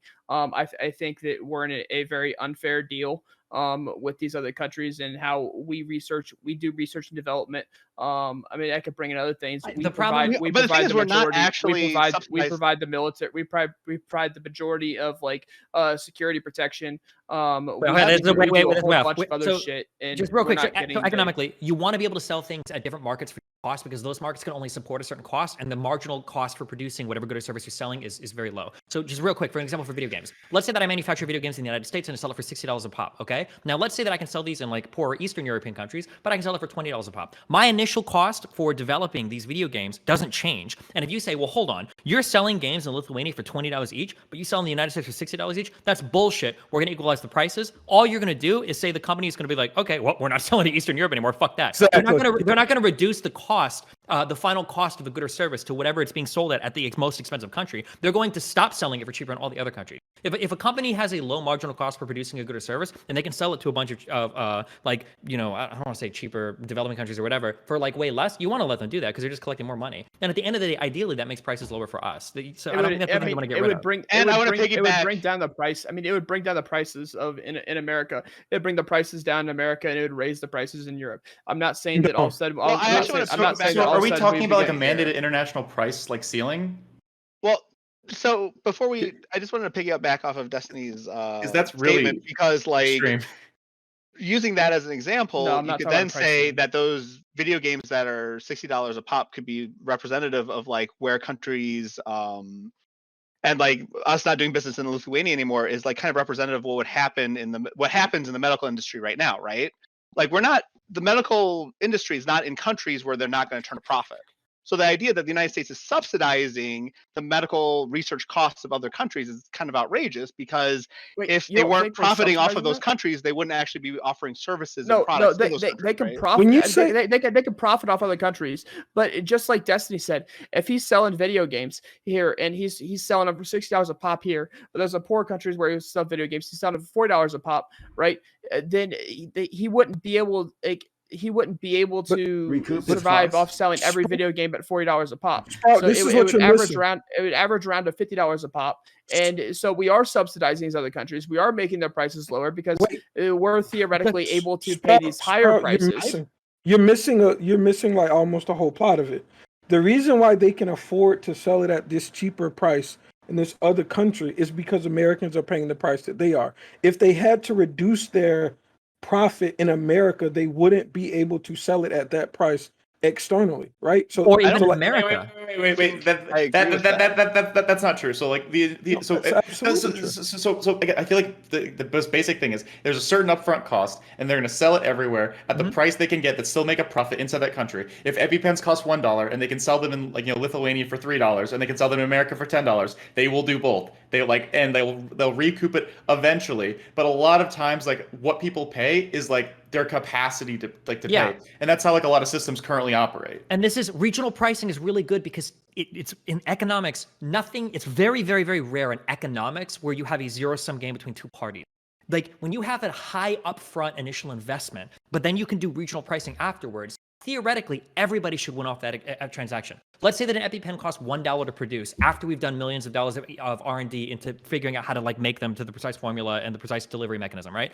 Now, let's say that I need to turn a certain profit on these. I could sell these to Americans for $11 a piece because that's how many I need to make or whatever to do it. Or I have a whole other market where these only cost me $1 a pop to make. If I can access other markets and do regional pricing and sell it for like $2, $3, $4 a piece, I can actually go back to my original American market. I can even afford to lower those prices a little bit to make it even more competitive because I'm collecting more revenue because I'm selling more units. And remember, selling more units is always better because our marginal cost, meaning the amount to produce the next unit, is lower and lower and lower and lower. So even though we are kind of, in a way, subsidizing other countries, oftentimes with the way that like economies of scale, comparative advantage, with all these trade mechanisms, the way that this works, even though we are kind of subsidizing the other countries, we're gaining off of that as well because the initial cost is so high and selling every extra unit brings down the average cost of every single product. So yeah. Exactly. Regional pricing is really good. Everybody wins. Yeah. Destiny, do you think we're getting the fair end of that deal? Do you think we're getting the fair end of that deal? Research and development, paying higher costs. What makes you think the American? Hold on, wait, because you're continuing this and you're ignoring everybody's argument. So I have to ask you. I'm trying to listen. I'm trying to ask you a more fundamental question. No, hold on. This is an easy question. What makes you think the companies would operate such that they could give cheaper prices to non-Americans? Like, what makes you think that they would preferentially treat non-Americans? Because that seems to be the thought that you have. You have this thought that, oh, the companies they're trying to preferentially treat external people while hurting all of us. Like, what makes you think that? Because, for example, Great Britain has a socialized healthcare, and so the government does pay for the healthcare. The government does pay for the drugs, and the government is the one that's bargaining for those drugs, and so the government is the one that's paying. The government's the one that's paying for this, and they're able to get the price lower than what American citizens are able to get. Sounds like socialized medicine's fucking awesome. No, it's socialized medicine isn't. I mean, no, it wouldn't work that way in the United States. The United States would still in this scenario still have to subsidize for other countries. The America would be paying more per unit than other countries. Still, would. people who can't pay. So Sprout, like I'm olive branch to Sprout right now, buddy. I can agree with you that right now there's a good amount of externalities that keep regular Americans from having access to healthcare, and that's a really big problem. And I don't mean access in that you can go to this to the emergency room and then get medically bankrupt. It's that there are certain issues inside our current system that, despite our advancements, some people are being left out in the cold, which is why we need to change how our existing system operates to make sure that doesn't happen. So I can agree with you on the basic premise that yes, some Americans are getting a very raw deal because they currently can't access our excellent supposed healthcare system. So then we have to make it so that they can do that. And then that way that we will solve the problem of Americans getting a raw deal. Because like as long as we have a functional system, whether it's through public, whether it's through private, whether it's through a combination, that we can fund like those things and make sure that Americans don't get a raw deal. Yes, like we will pay more than a lot of other countries because we can afford to pay more. Like our per capita income is like greater. So they're going to charge us more because they can. And like, but we can lower that. And again, this is about like the sliding scale of power level stuff of how much we like squeeze these companies, which I'm saying we can do a little bit if we really want to. We can try and lower that using government like risk pools and like greater like bargaining power through like either like larger private conglomerates or massive public conglomerates. There's a lot of ways we can do this to like help Americans get less of like a bad deal, but like those are systems that like are almost like they're adjacent to what you're talking about, but like the solution isn't government bad. It's we just have to like use like existing power structures to make the things good. In this case, like have a public option that can negotiate for drug prices extremely effectively. There we go. Like, and the companies will still make profit. But that means that could be another issue then, right? Because if we use a public system to lower the like yearly profit of insurance companies, of pharmaceutical companies, does that mean that we have to lengthen patents now? Because now they're going to make less money per year. These are all things that you have to think about. And again, I'm okay with squeezing companies a little bit if that means like better like things for consumers. I'm like a huge consumer advocate. Like I love that sort of stuff. Like Consumer Financial Protection Bureau is like my fucking dream job. But it's like the way like your questions aren't like providing any solutions, and like I'm trying to provide them to you. Like I mean, I understand that, and I can't think off the top of my head who makes Epipen. So I'll just refer them. I'll just refer to Mylan. Okay, so Mylan makes Epipen. And I think they tripled their prices in the United States. While other countries received the same price that they were receiving prior to. This is after they've already gained back their the money that they put into research and development and put Can you name a country? Into these countries. Yeah, Great Britain, France, right. Canada. Do you know how much of the market share they own there, and if there are generic versions that are competitors? I'm just asking. I'm gonna look it up, but I'm just asking. There is I can't tell you at the time. I can tell you there is a generic version now because I use the generic version. Because the generic version offered it free if you have it's free to the patient. So if you have insurance, your insurance pays for it, and if you don't have insurance, then you don't pay for it whatsoever. You just get it for free. And they work it that way. So if you have insurance, the insurance pays like as they have deals with insurance. I don't know exactly how it works. All I know is that I pay nothing and my insurance pays it. And if someone doesn't have insurance, they get it for free. Sprout, but I feel like there's a lot of people like potentially left out in the cold or damaged by that, where if you have good insurance, it gets paid, or if you're absolutely like broke, it gets paid. But if you say like make just enough money that you can pay for it and you don't get the help, the way of like fixing that is lowering the drug prices for like everybody. So that it seems like there are some people who are currently struggling to like afford like either drugs or insulin or what have you. And those are the people that we also got to worry about. These are the same people that are say just like they make too much money to like be part of Medicaid and get free government healthcare that way, but they're still, fucking poor, right? Like I can't remember like the cutoff off the top of my head in terms of like income, but like that matters. And just because like so you're making like 26K versus like 24K, like you're still fucking struggling. I just want to piggyback off that. So just like really quick, this is a very small point. Okay.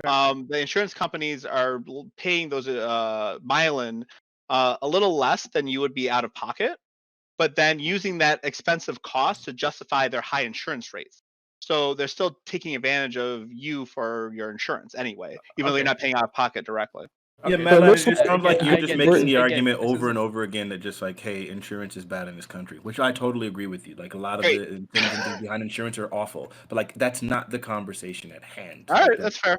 I mean, I just wanted to reinforce it since, insurance bad, public health care good. And Hans, I've said again and again and again. Yeah, I think we have an issue in this country. I think that welfare encourages people to stay poor. I think welfare keeps people from dying. Like, do we want to go back to like? Wait. Let's just ask like a really simple question. I'm not saying do away with welfare. Wait. Just like a really simple question. What? Yeah, wait. If welfare encourages people to stay poor, why aren't all these European countries like fucked? Like, why isn't all of Scandinavia fucked? No, I'm talking about United States welfare. Wait, is our welfare special? Are U.S. citizens uniquely stupid or lazy? I don't understand that. Okay. I think the way the US system of welfare is designed to where if you go over a certain amount of money, you no longer receive food stamps, you no longer receive Medicaid, you no longer receive this, you no longer receive that. They're encouraged to stay below that level because then they receive these benefits. They're not encouraged to get a job that pushes them past that. Oh, so you even like just UBI? You want to slightly. get rid of means testing? Oh, based. Well, hold on, or we can Oh, argue for amazing. like more I was gonna or say less like aggressive. get mad about means testing. We could argue about less aggressive like phase-ins if we want, right? Like we could literally. Yeah, like like most of our stuff is phase in, phase out. It's not like you earn the next dollar and then you're unless. Fuck, I was gonna say because technically this argument means you're arguing against progressive taxation as well, but you probably would be against that. So. Sprout, we could do this thing, that's talked about phase-ins, where it's like the goal is like say to get everyone's standard of living to like maybe like 40K in America, like as the baseline, right? And if you make less than that, you'll get pulled up to it, and in that way you won't be like punished because once you start making say more than like 40K or whatever, the benefits that you get from like making that much money is better than like the benefits of being on the welfare. Like we can fix it that way, but like the solution isn't like getting rid of welfare. It's like again, like for a second, No, like I you were wasn't like arguing. I wasn't arguing for getting rid of welfare. I was saying that we have a bad welfare system in the United States so that just do encourages the the phase-in poor then, to stay right? poor. Like Yes. okay, cool. Like that sounds fine. Like, but like Okay. what's the upper limit then, right? Because right now it seems like there's some like harder cutoffs, like say like being able to apply for Medicaid, that sort of stuff. So I think we can get rid of like the issues of some of those things by having access. I'm not gonna do like the full like Medladn universality thing, even though like I like that shit. Like instead, like giving people the option to opt into public health care. That's one thing that like you don't have to worry about being poor to afford Medicaid anymore. That sounds like a pretty fucking base thing, right? Maybe give everyone like everyone's allowed to say apply for like food assistance, like even though they don't like if they don't have to, like you can opt into like a government like food program or whatever. Like there's a lot of things that we can do that provide these things that even to people who aren't say like expressly dying or poor that could like benefit from these programs. But that's again, that's a massive expansion of like the welfare state, which I'm in favor of. I'm not sure if you understand like the end state of like the prescriptions you're espousing. No, I understand the inside. I haven't looked into food stamps. I haven't looked into that, so I'm not going to touch that part of what you said. But I am fully in support of having a public option and which would be available to U.S. citizens. And so I am 100% in support of a public option that would be fully available. Yes.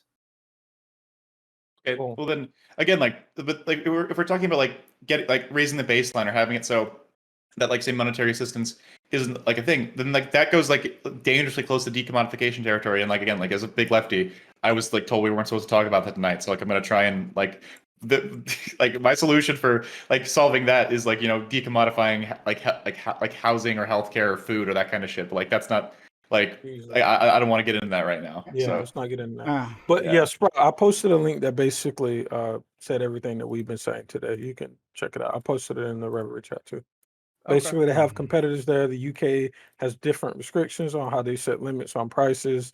Yeah, so it's basically everything that we're saying. So you'd have to do what those countries do, which would disincentivize investments and blah, blah, blah. And we can regurgitate back everything else we said. So I guess my issue is this idea of disincentivization, right? Like, if I am being paid $1 billion for a task, I am highly incentivized to do it. And if I am being paid $1 million for that task, I am much less incentivized, but still highly incentivized to do so. So I think there is a balance here, right? So we're talking about how this works out for the end user, right? And I don't care how we do it. I don't care. Would you all be in favor of, all right, moving to a bit of socialism, right? Would you all be in favor of the government paying these companies at whatever price? So let's say like the government decides we're just going to pay for everything, right? In some sort of Medicare for all stream or whatever, it doesn't matter.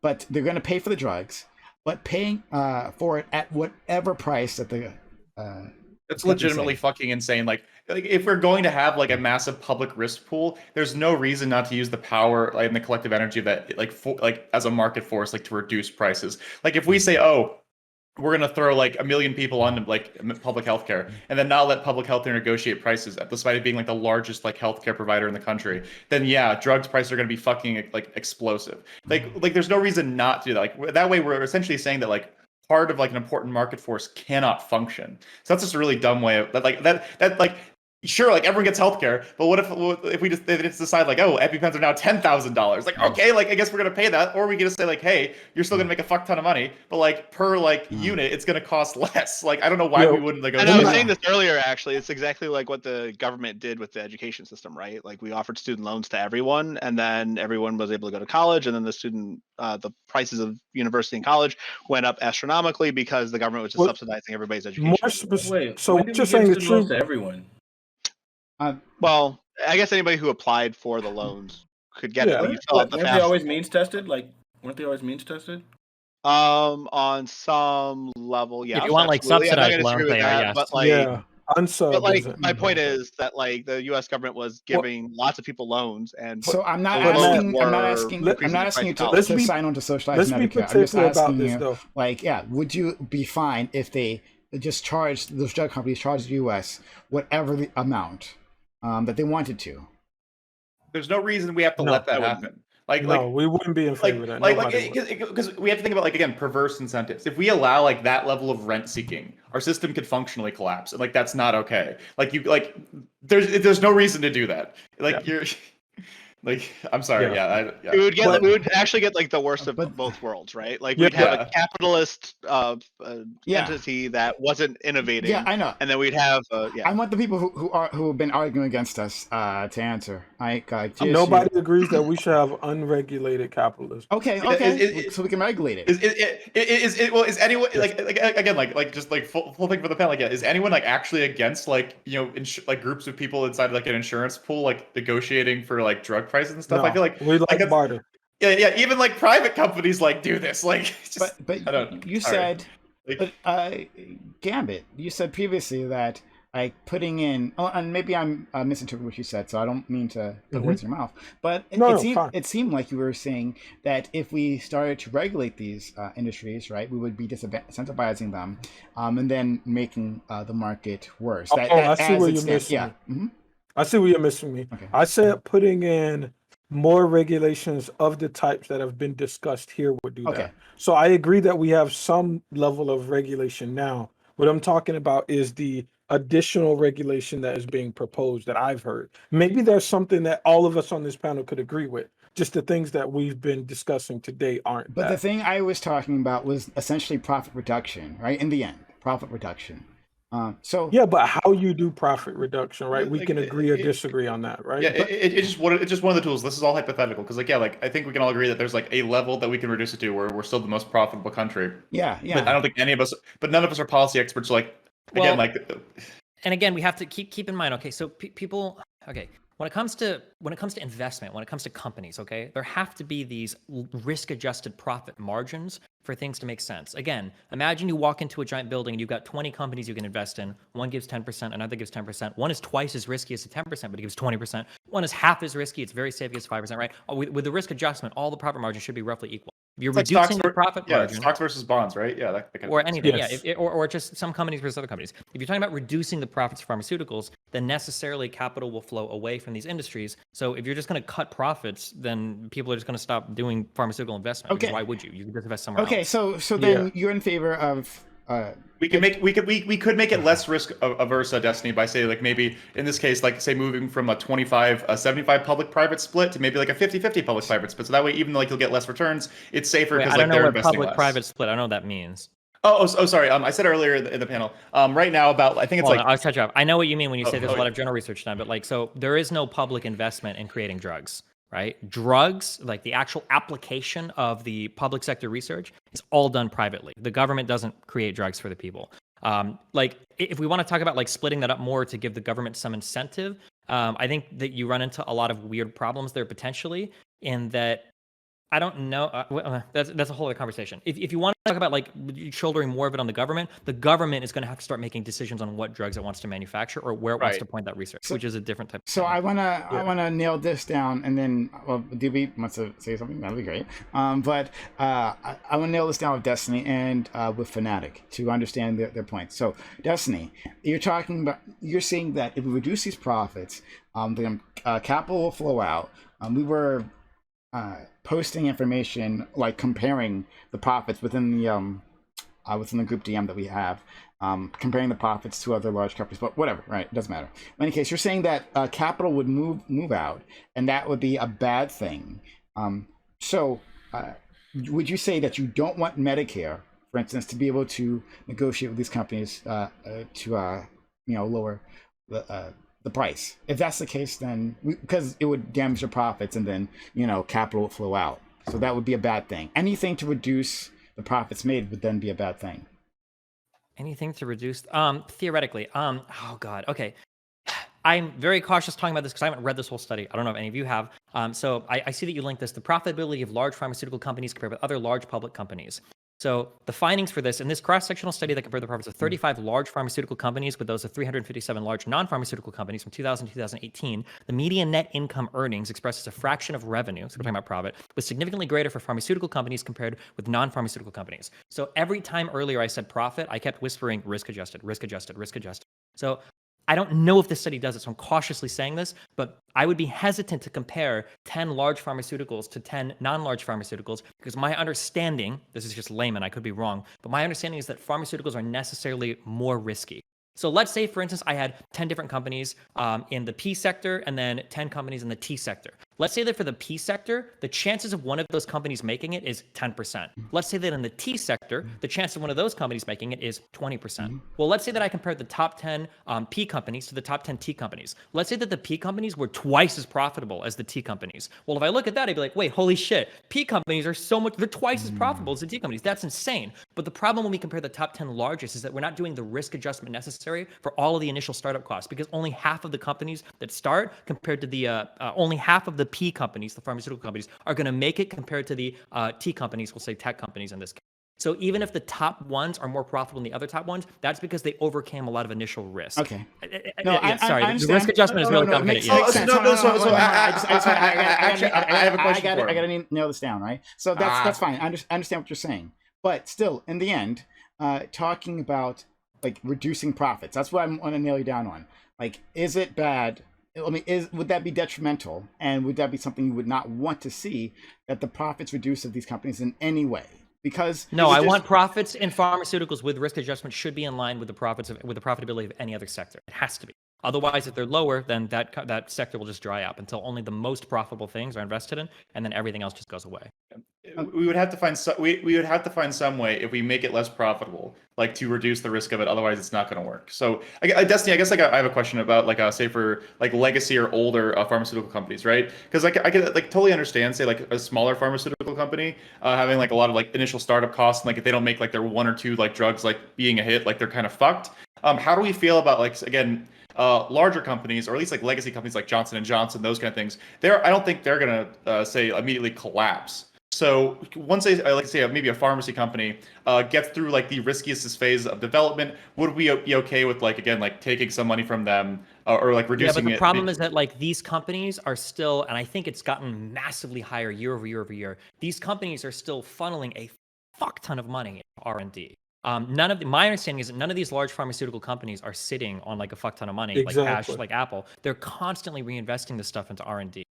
To comment on something earlier that was said a little bit, and this is a kind of a separate thing. People have this idea, for instance, that pharmaceuticals will just tweak drugs, and they'll just, they added like a minor, they added a compound, they added a fucking amino acid group, like, it's the same thing. People say this over and over and over again. I haven't found great examples of that. People oftentimes will go to insulin, unless they're like, oh my God, like we've already got animal insulin, like blah, blah, blah, ignoring the fact that these analogs actually provide significant benefits over the like traditional insulin that was founded, 40, 50, 60 years ago? I don't even know how long ago it was. It was ironic because like I've seen like there was a Reddit thread that popped up that showed that like, oh my god, like this guy died because he couldn't afford his normal insulin, and he went to Walmart and he bought the shitty insulin, and people were like, oh my god. And in that very same thread, people are talking about like, oh, like companies just like make this new insulin just to make it more expensive, blah blah blah. No, they don't. Like that guy was a type 1 diabetic. The longer lasting, slow release insulin is so much more important when it comes to regulating your blood sugar than just pumping you full of like fucking pig insulin and being like, oh look, it's bro, I like your blood sugar levels go crazy when you're using the shittier version of insulin. Yeah, sorry. Hold on, but yeah, I want to be clear. That's when I was not referring to something like that. No, you're talking about. It seems from that example like two different types, right? That do two different things, right? And there were basically two different product lines that you're referring to. I'm talking about the same product line, definitely pretty much the same name. I'd have to find you examples. I'll have to look that up for you later. But this is the thing that's done. But I'll have to look that up. But let's just get to Doobie, and we're going to wrap this up to go to our next topic. So I was just kind of curious as to what you mean by reducing profits, because you guys talked about a lot of patents and about how much it costs to get drugs through R&D, and so I was kind of doing some research on the back end here, and it says that found that like the average like cost to get a drug to market, right, through research, through clinical trials to market to actual people is about $1 billion. Right, but that doesn't really account for the fact that 90% of drugs that start clinical trials, which costs upwards of hundreds of millions of dollars to even get through the trials, 90% of those drugs fail. Right, so they need these drugs that do get through the trials, that do make it a market. They need the profits from those drugs to make up for the losses that they incurred on 90% of the other shit they've been doing. So a lot of these patents have been going on for 20, 30 years or so. Right, the profits from these patents are still being used to fund research on new drugs, and 90% of these new drugs fail. So I'm wondering, like, when you say that you want to reduce profits or you want to, fuck with the patents, like, what exactly do you mean by that? Again, so like Doobie, I get what I would say. Again, I'm not like an expert in like pharmaceutical profits, right? But if we are currently like the best place in the world for like X industry, it's unless everyone is like so mega hyper competitive that like the next person is or the next country is literally like right on our ass and it's like a 0.0001 like percent difference, we could theoretically reduce like the profitability of a given industry and like they would still like want to exist here.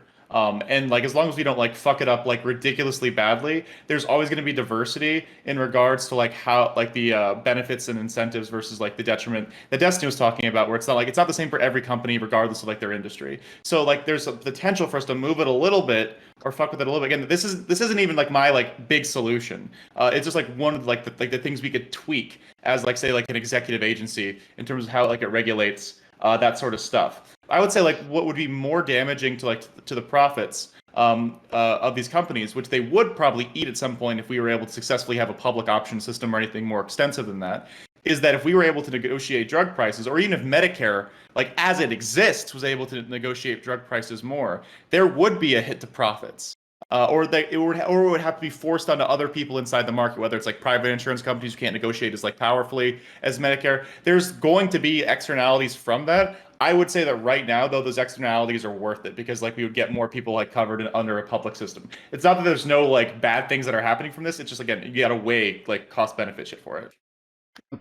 Yeah, of course. But again, I'm just wondering what exactly Prime means, or even Dustin. You mentioned like this finder's fee, right? It's like potential solution. But if it costs $1 billion to get a drug to the market, and then on the way to that one drug, they have 90% of other drugs that are failing in clinical trials that cost hundreds of $1 billions to even get through. Right. So like what kind of finder's fee would account for that? Yeah, just as my understanding is that I've heard estimates anywhere from $500 to $1,000 million, $500 million to $1 billion. That's supposed to account for all the failed drugs as well. I believe that is the case. But like, yeah, what the finder's fee would be is, I guess, whatever the government would have to set the profit margin. So if you R&D, if it costs you so much, I mean, you'd have to do a year-over-year calculation or year-by-year calculation to figure out like, okay, this is about, it seems like it's about like $1 billion, about $900 million to bring it to market. Then your finder's fee is going to be, I guess, whatever the government deems profitable. That gets hard to figure out exactly what it would be. Right. Yeah. All right. Yeah, I'm just wondering because we're talking about like de-incentivizing these things. So if these companies that have these old patents are using the profits from these really old patents to fund new drugs, and 90% of these drugs are failing. It just seems like stripping those patents away, right? Like whether it's Didn't say the that. EpiPen or other thing. Well, what then? He That's is what I'm asking. saying Like, what do you that. mean? What do you mean I'm by? sorry. We spent we spent a long time talking Yeah. about it, and like we're at the Okay, end now. that's But I'd love to go at you with this again at some point. But yeah, we just gotta move on to the next thing. And like I said, this didn't have to be a conservative stomp on our friend Sprouticus. There are plenty of disagreements to have all across the political spectrum here. But anyway, I enjoyed that, so thanks, guys. All right, to my audience, we're going to go on to our next topic. But before that, if you've been enjoying this content, hit that follow button right now. Make sure notifications are on so you know I'm going live. I do 6 nights a week. We always have content for you. Always, always, always. I have not missed a day in a year and a half plus of streaming. I have not missed a single day. You always have content here. So come back at some point in time. Hit that follow button. Make sure notifications are on so you know I'm going live. Especially for social and chat. To follow us on social media. Follow us on Twitter for channel updates.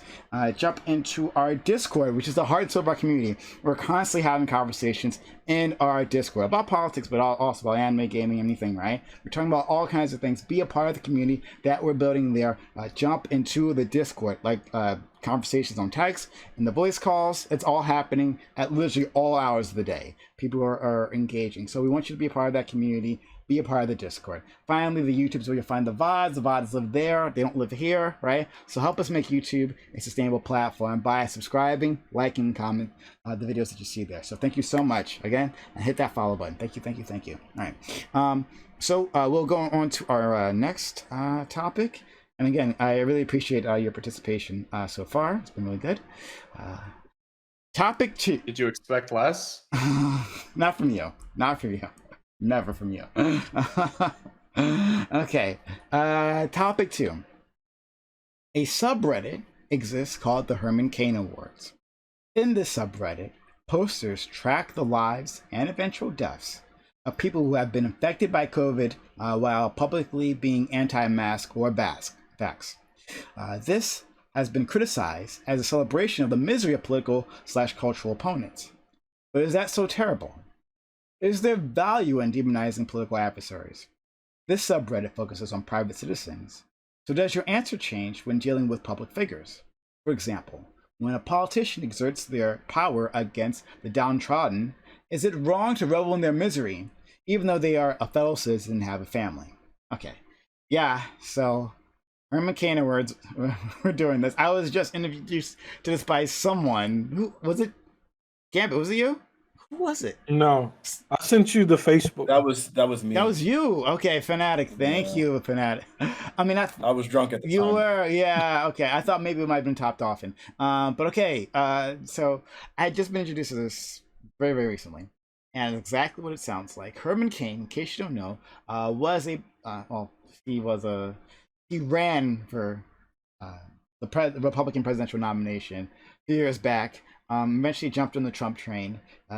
During the COVID pandemic, he publicly talked about how, it's a scam or whatever the fuck, hoax, nothing to be worried about, until he was infected by COVID-19 and then died himself.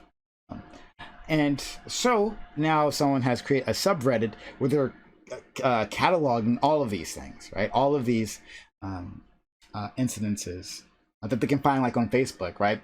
So many, like your aunts or your very Republican aunt or something, saying that it's all a hoax or the government trying to control you, whatever. Letting the world know that they aren't going to take the vaccine or aren't going to wear a mask. Then they get infected, and then for many of them, for oftentimes, they pass away. So lots of getting a Herman Cain Award. Is it right for that to happen? And we're going to touch on all kinds of things here. So we'll start with introductions. Let's go Fanatiq. Okay, as a sober man, I can now talk about this soberly and recognize how absolutely atrocious it is. I read that subreddit, and it's not good that I do, and it's awful. But I think ultimately what's really at stake here is that people are dying, and the reason why people are dying is because we've become so partisan and like so politicized, and our like news organizations are so untrustworthy that a lot of times like things that should be like, you know, shoo-ins, like we should be able to just accept things as facts, a lot of times they're like slanted so heavily that it's really hard for us to accept it. If there was, I remember looking at a poll that was just talking about trust in the media, and if you look at the difference between Republicans and Democrats, it's insane, stark differences. And so I think, you know, when you have these news outlets like that are just so incredibly biased, you're encouraging this kind of behavior. And then the fallout is when there's an actual threat, something we should be really concerned about. Instead of us actually being able to have this concern, instead of us being able to all get on board and decide like, hey, this is what we should be doing as a country, we're instead like distrustful and everything is propaganda and so on and so forth, to where people are literally dying as a result of that. And I like the pompousness and the disrespect of these individuals. It makes you feel good when they die. No, you don't feel good when they die. It makes, I don't know. You feel some type of way when you see the results, but ultimately you should, I would hope, if you have a conscience at all, you should also feel like a sense of loss. Like, wow, we're so far gone that we can't get people to do such a mild inconvenience as wear a freaking mask, right? Like that's it's I don't know. I'm torn. Okay. All right. Madladn. So we have a long history as humanity of ridiculing those who are just blatantly wrong, right? And mocking I mean, like there's this thing called the Darwin Awards that existed like in the 90s and 2000s, and they sold like lots of books, and they just like made up fake articles about how people died, and they're just like, you know, sold like hotcakes, right? So like this is like those two things kind of combined. You've got very public figures who are saying, oh, this isn't anything to be afraid of, you're not going to die, and then they're proceeding to die. So like, of course, it's like a gold mine for those who find this sort of dark humor kind of appetizing, right? So ethically, it's wrong to get enjoyment from or like derive pleasure from the deaths of people you disagree with. But there is this other need that exists where we are informing folks that people are dying because of their choices, their incorrect choices. And perhaps these deaths can save lives in other places.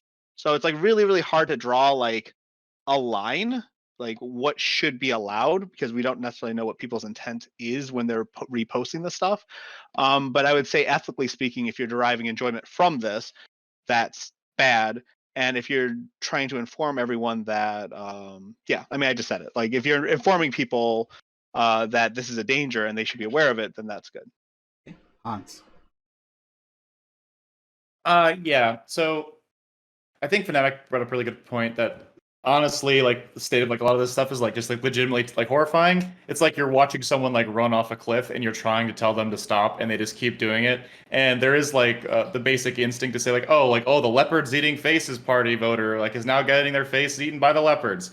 And yeah, I think at some point you have to laugh, otherwise you'll go insane just by watching people like, you know, willingly like making themselves like infinitely worse off. But I don't believe in spike-based like politics from a policy perspective, and I still want them to get healthcare. I still want to make sure that they're all right. I'll probably chuckle like when I see like, you know, someone who told me that like, you know, potholes don't exist and they step on one and fall on their face. But it doesn't mean I'm not going to try and fix the fucking potholes. So I think you have to be very like specific in like differentiating laughing at dumb fucks, and say like actually still trying to help them and understand they're still people. Like I don't think I've ever gotten to a point, and I hope I never get to that point where I'm so blackpilled that I'm like, fuck it, no Republicans get healthcare because they fight so hard against it, right? Like, I don't believe in that sort of policy, even if I will laugh at people for being stupid. I think that's a pretty basic position that most people hold, and anyone who says that they don't laugh at someone like who is expressly ridiculous and dumb, doing dumb stuff and like seeing the quote unquote consequences of their actions, I think that'd be like kind of virtue signaling to say. Steven. I think that the responsibility is different based on who you are in society. I think that as content creators, which sucks, but like if you're a content creator, it's probably not a good look. If you're like a big public-ish figure, I don't think that's good. But if you are just like an individual, I think it's okay to laugh. That's what I would say. Because if you're like a thought leader or if you're like an influencer, or if you're somebody that's directing people, then making fun of people dying is always going to be a bad look. Optically, it's just horrible. But if you're like an individual and you're having a little bit of a schadenfreude because you see somebody dying after making fun of vaccines for so long, like, it's probably okay to point out. I mean, like, yeah. Okay. We'll touch back on that. Doobie. Yeah, so I can understand the temptation to check this out and giggle at it or whatever. But I think optically it's like radioactive. I think that it's not going to convince anybody to come to this sense about vaccines or masks. Anti-vax types who stumble upon this Reddit or stories about this Reddit and go in there and see people celebrating the deaths of mothers and fathers and grandmas and whatnot, they're going to be further convinced that you guys are heartless state drones that's just fueled by demon fuel or whatever. And I think that like some of this thinks of like this like long lefty tradition, right, of like mocking poorly educated Southern white people, right? And I think it's pretty gross. Again, I can understand temptation. I just don't think it helps anything. I think it's actively counterproductive, and I'd encourage people not to do it. Okay. New salsa. You're muted, buddy. Awesome. Lucky. Yes. I was quiet on last topic because I didn't really care too much about it or know too much. We're not going to make regardless. I'm not going to be this here. I think the Herman Cain subreddit is hilarious. It's to be clear, right? You're not going against somebody who was like the Herman Cain subreddit is not going against somebody who's just like, oh, I didn't know if the vaccine was right for me, so I wasn't going to get it. That's not what it's focused on. It's focused on people who are advocating and actively involved. Don't do this. It's a conspiracy or whatever, blah, blah, blah, blah, blah, right? And then they die. It's that group of people. It's not somebody where they're out in the sticks and they don't know any better and they don't make any posts or whatever. And you just happen to know through a friend of a friend that they're like anti-vax or whatever. Then they die. Those aren't the people being featured. It's the same thing, just like leopards ate my face, right? It's the same way like idiots in cars. You got people who are actively doing something dangerous and promoting a type of lifestyle. Then they said for the punishments of that lifestyle, and that's funny. You know better. The information's out there. You don't need to advocate for it. Like, fuck them. Like, that's the way it is. And to be clear, if a left person was doing this, if I live in Miami, I have a lot of left friends, right? A lot of them don't get the vaccine, right? But if I know, like, if they're out there on Instagram throwing out like that, like I personally won't because I don't submit on subreddit like this, but I'll put their asses up on Herman Cain Award just the same. Left, right, it's irrelevant. It's your position that actually matters on the vaccine. It just happens to be most of the people on the right, so people like to focus on that. They hate the right. No, they hate idiots that are trying to get other people not to self the vaccine. So we still got to wear these dumbass masks. Okay, let's go to Spartacus. I think it's completely terrible that people are making fun of these people. I have someone in my chat that said asked a friend why she believed in alternative theories. She said that they don't talk down to her and explain the mechanics in detail. And I think that's where society has failed in totality, is that our society has decided to make fun of people who are vax hesitant, call them science deniers, call them anti-vaxxers, call them any name you like to call them, because just try and shame them into getting the vaccine, and then eventually try and force them to get the vaccine, which is double wrong, because you shame them to try and get the vaccine, and some people who, when you shame them, it has the exact opposite effect, to where it's like, no, I'm definitely not gonna do it. Now you're gonna try and shame me to do it? No. And then you try and force me to do it? Hell no. Nope. Try again. And so I think if we would have gone about this with any other medicine, to where we show the benefits, we show these stuff, and we don't like try and shame people into doing it or force people into doing it, we would have a much greater success rate. Fortunately, we don't have that. But to the people who are anti-vaxxers, I mean, I'm not going to laugh that you died, but I am going to give you a fair warning that that I've said before in regards to a different topic: is you play stupid games, you win stupid prizes. So I would go talk to your doctor. I would go see if the vaccine is, if you're good to get the vaccine, and if your doctor gives you the okay to go ahead and get the vaccine, it's FDA approved for you, then you know what, go get the vaccine, because the science has shown that if nothing else, it keeps you out of the hospital and it makes the side effects less. So again, I would go talk to your doctor. GSU. Yeah, so I think this is particularly disgusting. There's been a lot of like there's been memes on people that don't get the vaccine shouldn't be allowed to get healthcare because they're just like a waste of cost in our system. There's a whole bunch of things that my good friends on the left have started to adopt, and I can't even believe that it's like real life. To speak a little bit to the partisanship that we have that is somewhat exacerbating these issues, we can look at things like the Facebook whistleblower today that showed that they understand that they are incentivizing partisanship. So the idea of advertising and how it affects our culture is uh is it's overlooked, I think, and people that advocate for some of the censorship and things online are pushing people to like the recesses of the internet, and then that's where these ideas start to fester. So it's kind of similar to a conversation I had with Hans yesterday, but I think that our prescriptions politically that we have are making us further and further apart, and that's why things like anti-vax is manifesting and spreading. So yeah, I think a lot of people get swept up into those things, and it's maybe just a fact of proximity, but yeah, I think that these people should be, treated with respect, and I don't think mocking somebody's death is a way to do that.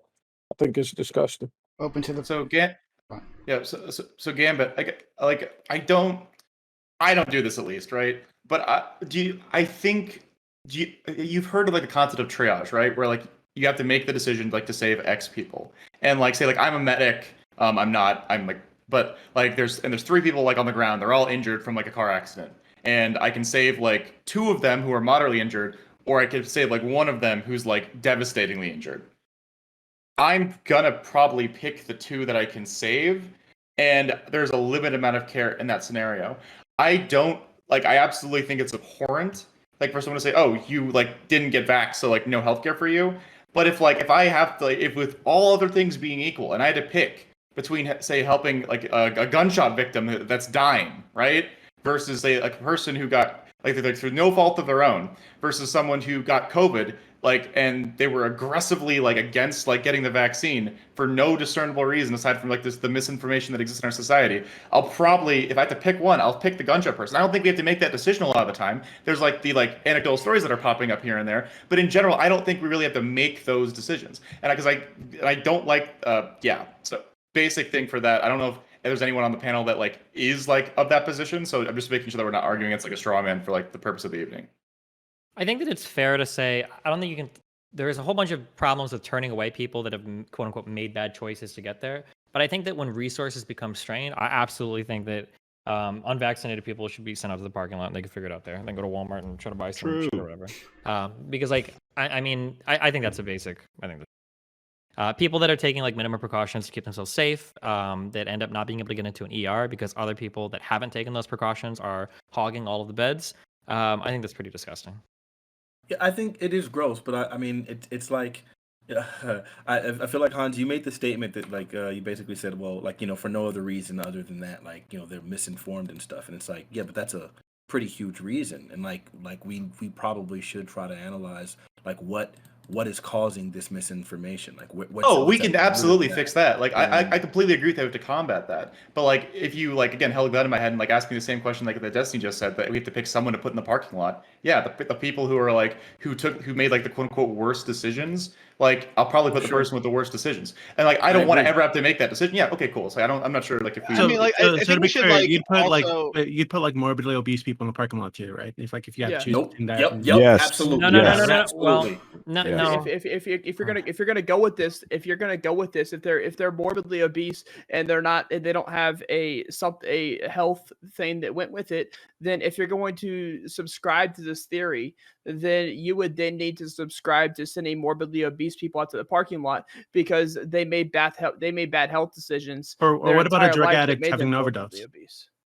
I mean, if you're gonna, I don't subscribe People to with this low theory, vitamin D but- levels, all type of stuff. Yeah. If we're getting to the point where we have to make these decisions, we have to make these decisions regardless. Like all of these people, right? Like this, we're not saying like turn them away, but like if all the hospital beds are filled and everything else like that, and you had to pick people, right? The people that put themselves in this own like precarious situation, those are going to be the first people I personally would pick and send outside. You're like doing shit like so the fat stupid. people, the When stupid drug games, addicts, yeah. I mean, like, okay, so like a it's lot like of if you these health have to issues pick, are it's not an circumstantial, option. though, right? Yeah. Like, Do you prefer like a lottery? yeah, Like let's say privilege.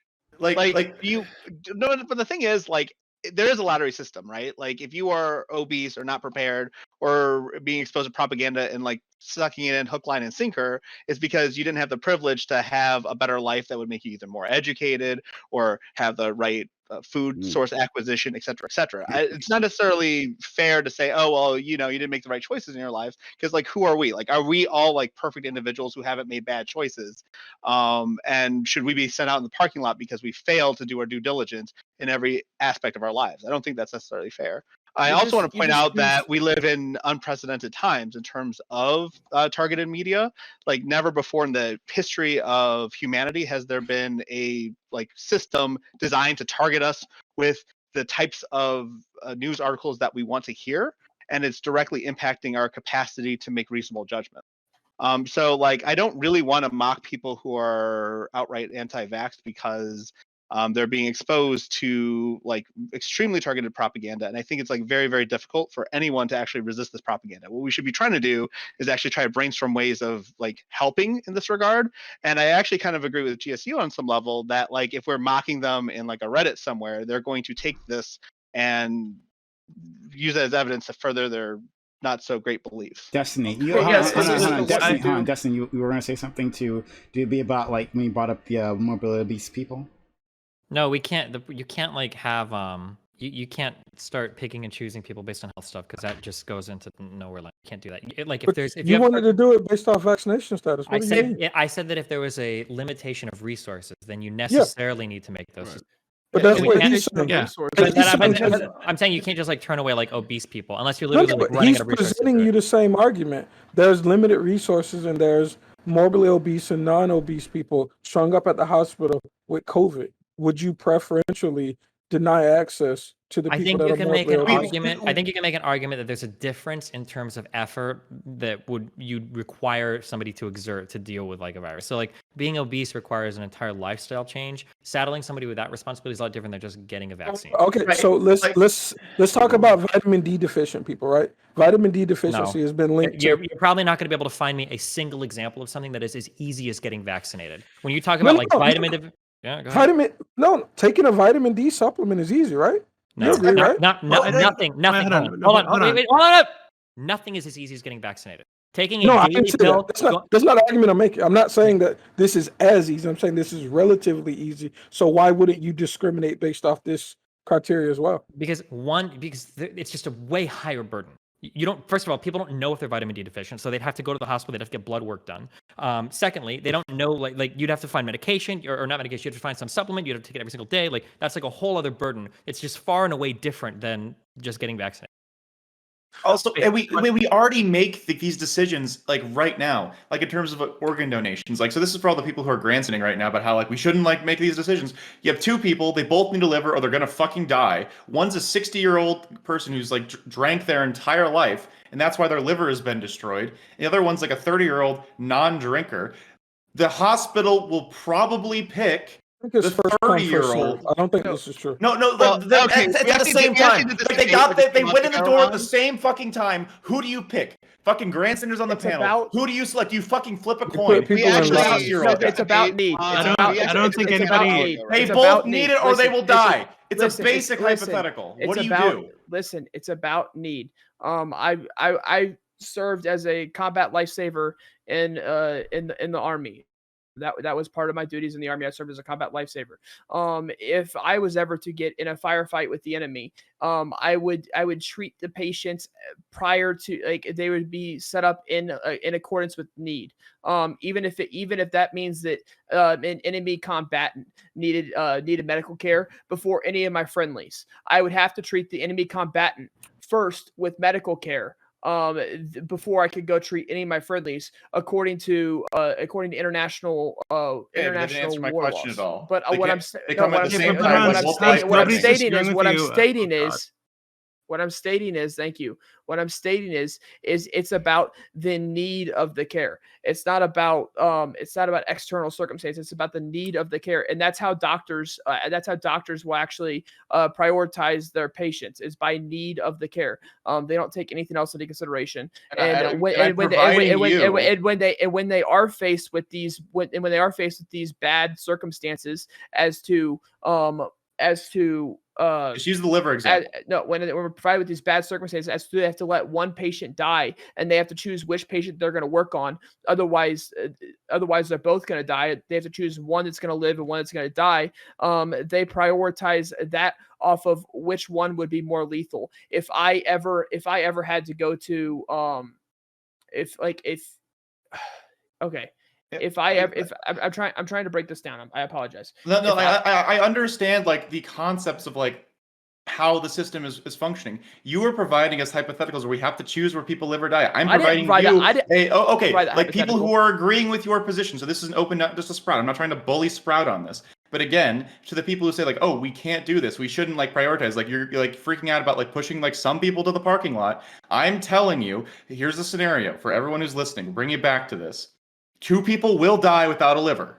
All right? 100% fatality. We only have 1 liver. It cannot be shared between the 2 of them. They are both unconscious, so we do not know their wishes, only their medical history and their age. Can we not create like a movie scenario for this? Like, it's just, no, we don't need to go into asking what your perspective is. You guys are on fucking high horse right now. And you're like, this is really bad. Very simple standard, you guys. I don't know what your choice is. Like, just tell me if you just want to flip a coin. Tell me you'll flip a coin. But like, I will not flip a coin. I'm asking what you guys will do. Hans, the whole medical transplant thing, like there's perfectly good organs that are thrown out. His question? Well, hold on. Let me just explain why this hypothetical doesn't even work. matter. It doesn't even work though. But you guys are getting mad at us for making the choice. Okay, I'm not mad at you. let me just get to the problem with this hypothetical. Same fucking hypothetical. The problem with this hypothetical. There's a problem with it? There's a huge problem with this hypothetical because there's never going to be just like a single organ just chilling. Like hospitals literally engage with the hospital. If you're not going to engage with the hypothetical, let somebody else do it. Hypothetical's stupid. We don't need to do this. We don't need to do this. Okay, all I'm wondering. Okay, no, we just provided. No, we don't. No. Shut up for 2 seconds. Shut up for 2 seconds, please. All I'm wondering, right? So I actually agree with you guys, right? I'm just wondering how far you guys would take this. So if we have somebody who hasn't gotten their their yearly flu vaccine, for example, right? And they show up at the hospital, this old lady, there's limited beds in the hospital. Are you going to push her out because she hasn't gotten the flu vaccine and she could have gotten that at any time? Is that like, only in the instance? No, this is what everyone is talking about. Only in the instance where we have to triage and choose people to save. So yes, if she has the flu and there's enough beds, I don't give a fuck. Put all the fucking anti-vaxxers in there. The specific scenario, which none of you are you're all refusing to engage with because you either don't want to answer or it looks fucking terrible. Is that doesn't even look terrible? You have to make a choice. What do you do? I was interrupted. Hey, we've deviated extremely far from the actual topic, so let's get back to the Herman Cain Awards. Let's talk about that for a second, really quickly, right? So, like, do we all agree that it would be Wait, why would you derail that entire conversation? This is kind of pretty important, right? No, because it feels like the original topic. It is important. They don't want to answer. Don't fucking give them away out. The original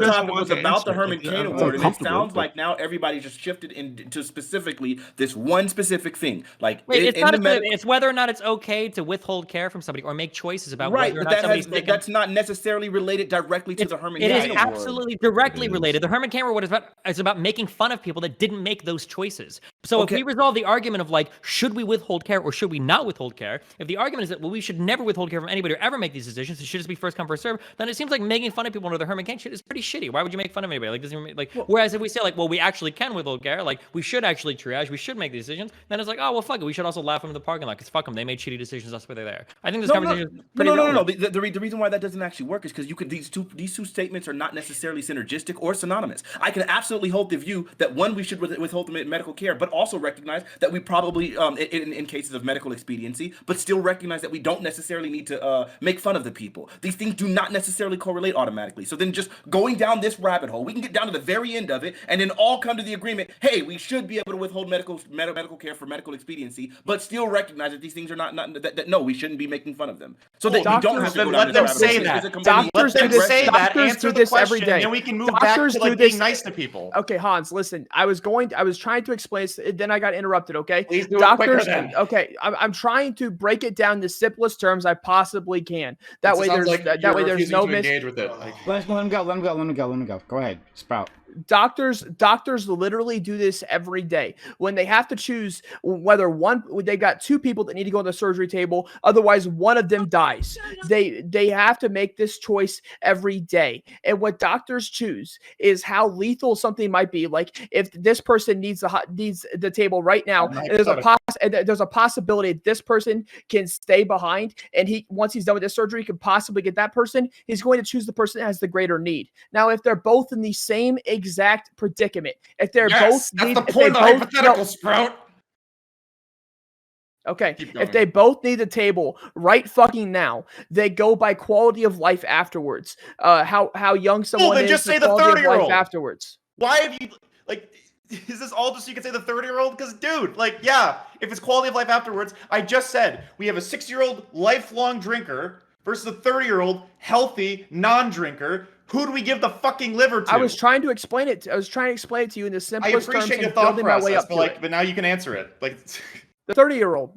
Quality of life afterwards. Fucking thank you. So we're not crazy for pushing when we have to triage. We're not crazy for making that decision. And anyone who's saying that we're insane is off base. Thank you. That's all I wanted. But even if it was reversed, to explain the reasoning underneath it. It's not just simply if you understand the underlying principle. Explain. Now try to apply that same underlying principle that he just gave you to the COVID situation. It's not the same. It doesn't apply. That's why you have to wait for someone to fully answer a question so you get the underlying principle so then you can see if it actually holds up.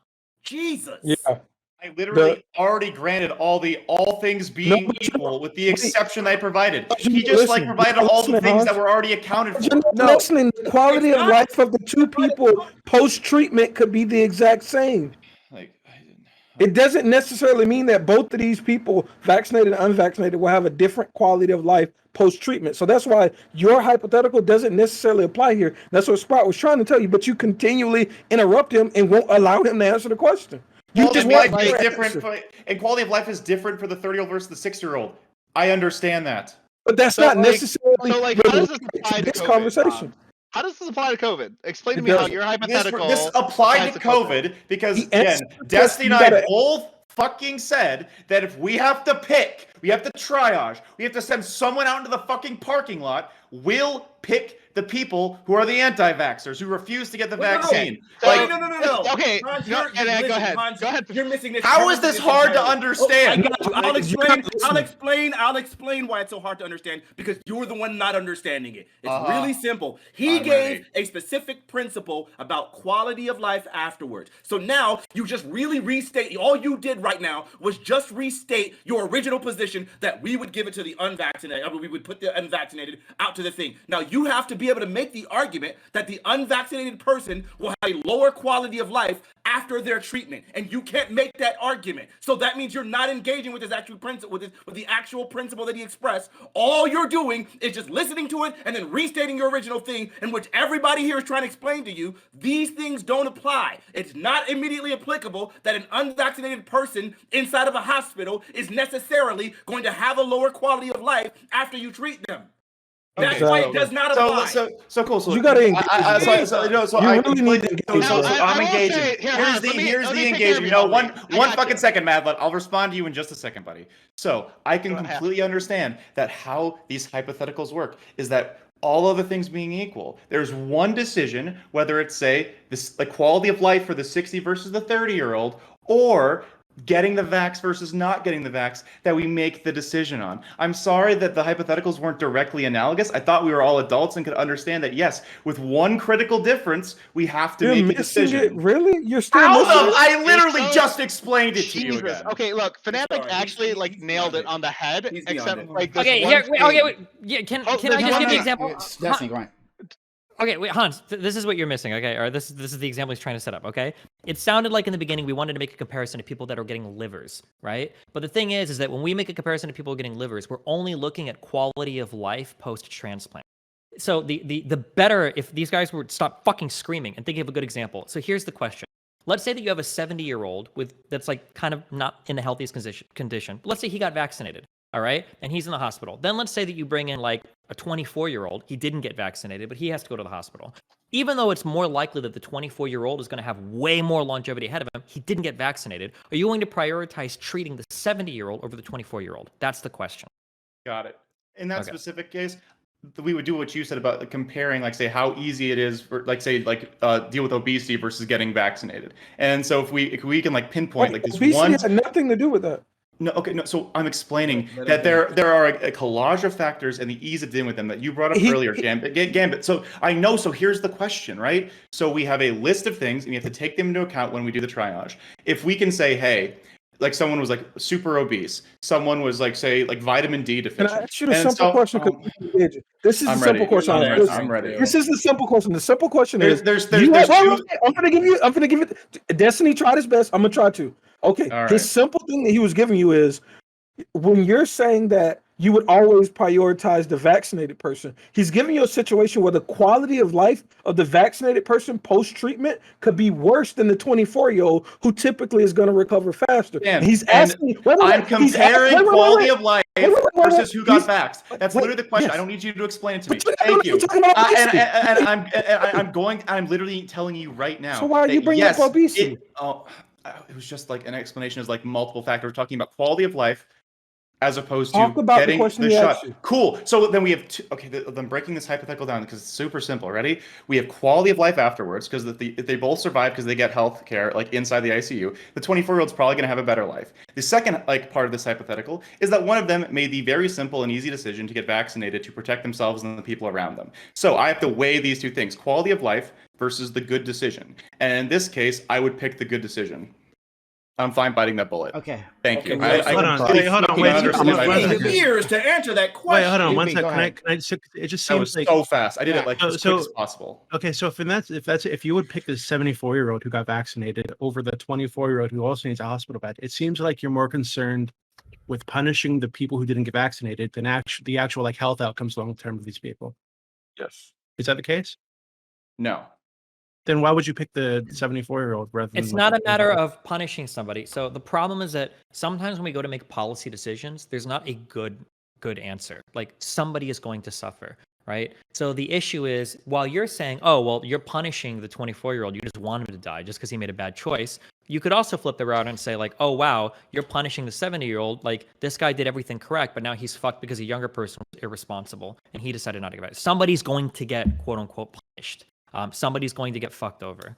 Well, yeah, But that might no, be but that's true, not- but I think the thing is that what Product is provided for us, which I think is a really great thing. I didn't know that was a policy, but it sounds very, very reasonable and sensible to me. Exactly. The idea would be that, like, yes, you would be judging these things. There is a barometer of health outcomes that sounds like a reasonable thing. Wait, but hold on. To be clear, that's not the question. Wait, That, that's not the question that we're asking right now. We're not asking. It is. No, hold on. The question on this panel is not what are the current medical policies on the book. We don't need a panel to discuss it. We can all Google the answer for that. No. The question is what. I'm not saying ought that to that's the question. The fact of the matter is, he provided us with a sensible policy that sounds reasonable, and because the reason why it's unsensible and reasonable, then that means it implies that it relates, it makes sense to our own personal ideas of what should be done. So now applying this new thing that he provided to us that sounds reasonable and sensible, now we're considering it as well. Like, okay, good. So using this newfound thing that I guess most of us probably weren't aware of, I definitely wasn't. Now let's apply that. And do you think it's worth chucking that out the window to punish a guy for making a bad decision, because not that's what about- Hans is doing. So when you phrase it like help that, that's the like old asking guy who's made the good decision. When you phrase it like that, it's like saying, why do you think it's okay to murder a baby in a mother's womb, right? The answer is, well, No, never. So no. stop, don't fucking monologue for 20 fucking minutes. Holy shit. I've spoken less than dang near everybody in this panel. I'm That just was saying no, that I haven't even monologued. Be quiet. when you Jesus. phrase things like, oh, you're punishing this guy, what do you want to punish that guy? Well, obviously nobody wants to punish anybody. But the reality of the situation is you're always going to be punishing someone. So don't phrase it like that. Why are you punishing? No, it's not about punishing, it's about making it Why are clear. you punishing Wait, the hold old on, man, hold on, Fanatic? wait. They are not equally the same thing. In this case, you are directly punishing. You're saying this is the behavior and this is the action I'm taking in order because of this behavior. Someone's doing this, gonna die, hold on, Fanatic. I'm doing this specifically because of Jesse this doesn't behavior. That is a punishment. If you're saying Okay. if you're saying stop interjecting. If you're saying this is an adverse interaction, this is an adverse reaction, specifically because of an action that you took, so this is a reaction, this is a word. If this is a reaction specifically to bad behavior, then by definition it is a punishment. In the other case, it's not a matter of punishment, it's a matter of just the merit of the decision that quality of life matters, and that's what we're doing. That's why one is a punishment and the other one is not. You're not punishing necessarily. Punishment has a definition, and we understand that the other one would not be a punishment at all.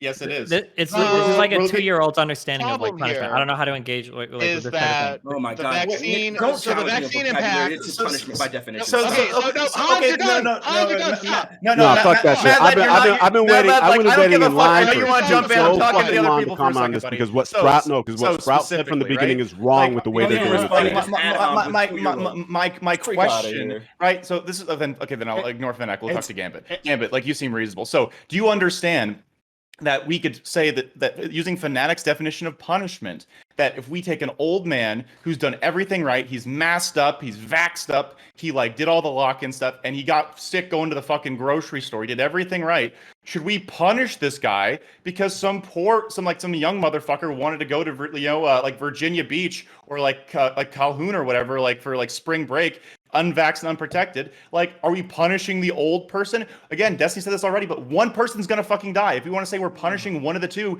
like as like intrinsic to the death, does it like so Hold on, really quick. someone's getting punished? Hold on. We're getting lost behind some stupid sauce when I know everybody's vocabulary. Destiny's vocabulary is not this stupid. So let me just go ahead and make sure we understand this really quickly. Punishment is to inflict a penalty or sanction on someone as retribution for an offense. So there has to be an initial offense in order for you to say something is a punishment. So in this case, we are saying the offense was your decision not to get vaccinated, and as recompense for that, we are inflicting a penalty, which is to deny you health care. That is not a 2-year-old's understanding of a punishment. That's just what the word punishment means. So in this case, directly related man's to the offense is being directly, Can we just, like- directly, You lived too long, motherfucker. Time to get punished.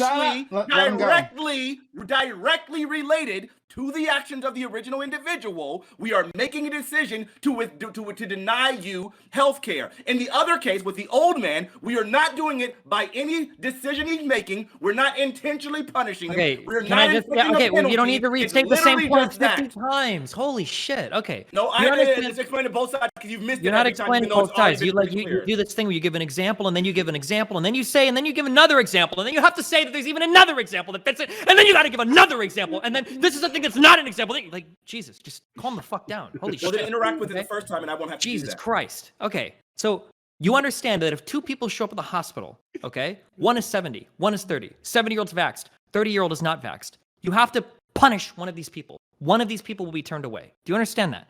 So that's why I always repeat it. This is why you were so quick One to jump person's in. crime is being old. You were Fanatic. so One quick. person's You were crime so is being quick. unvaxxed. You were so Can quick. you not You were so Hans? quick. I started speaking first. Let him finish. You Let were him finish so this. quick Let him to finish this. you were so quick to jump in when you completely missed what I said. Actually listen this time, and I'll say it getting quietly. David on the flashbacks. That might get you to listen a little bit more. Okay, it's really simple. Okay, Take your time. A punishment. Actually, please don't. A punishment.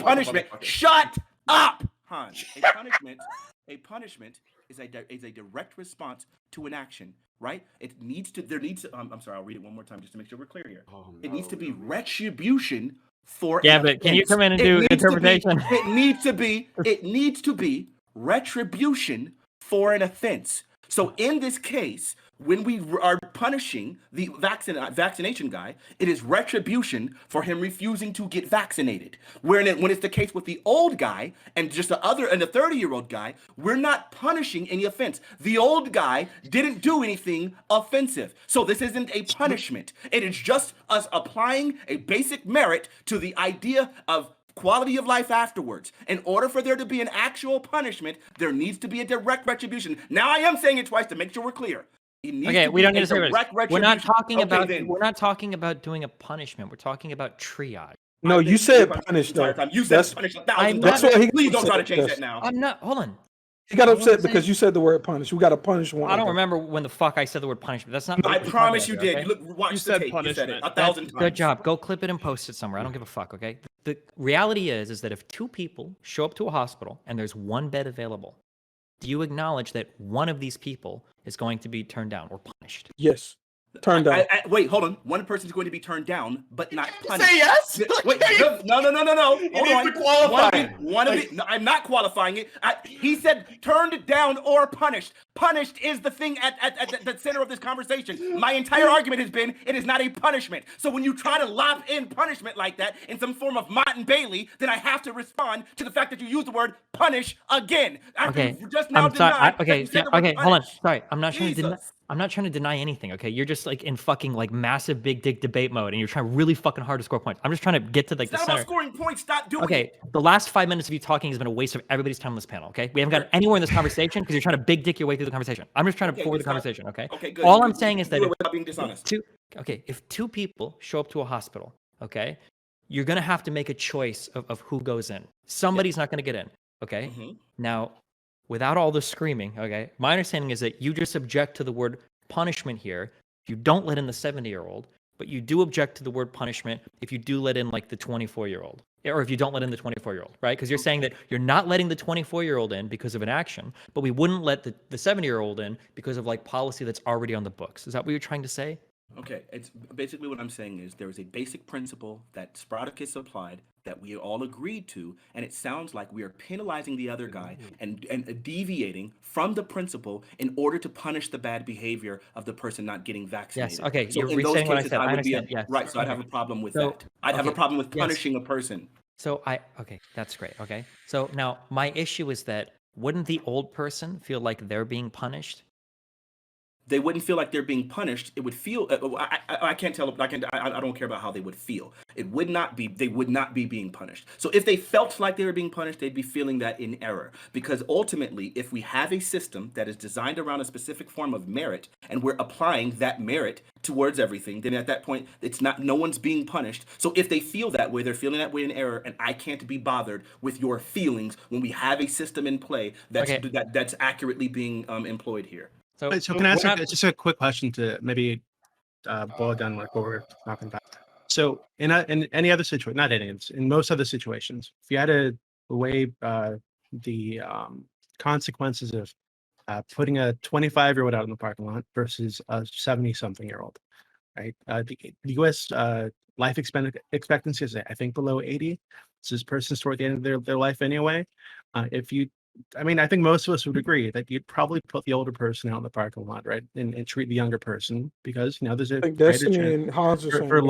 long-term quality of life and yada yada, right? So I'm wondering, so Hans is saying in this situation, no, he'd treat the 70-something-year-old person and not the 30-year-old or whatever.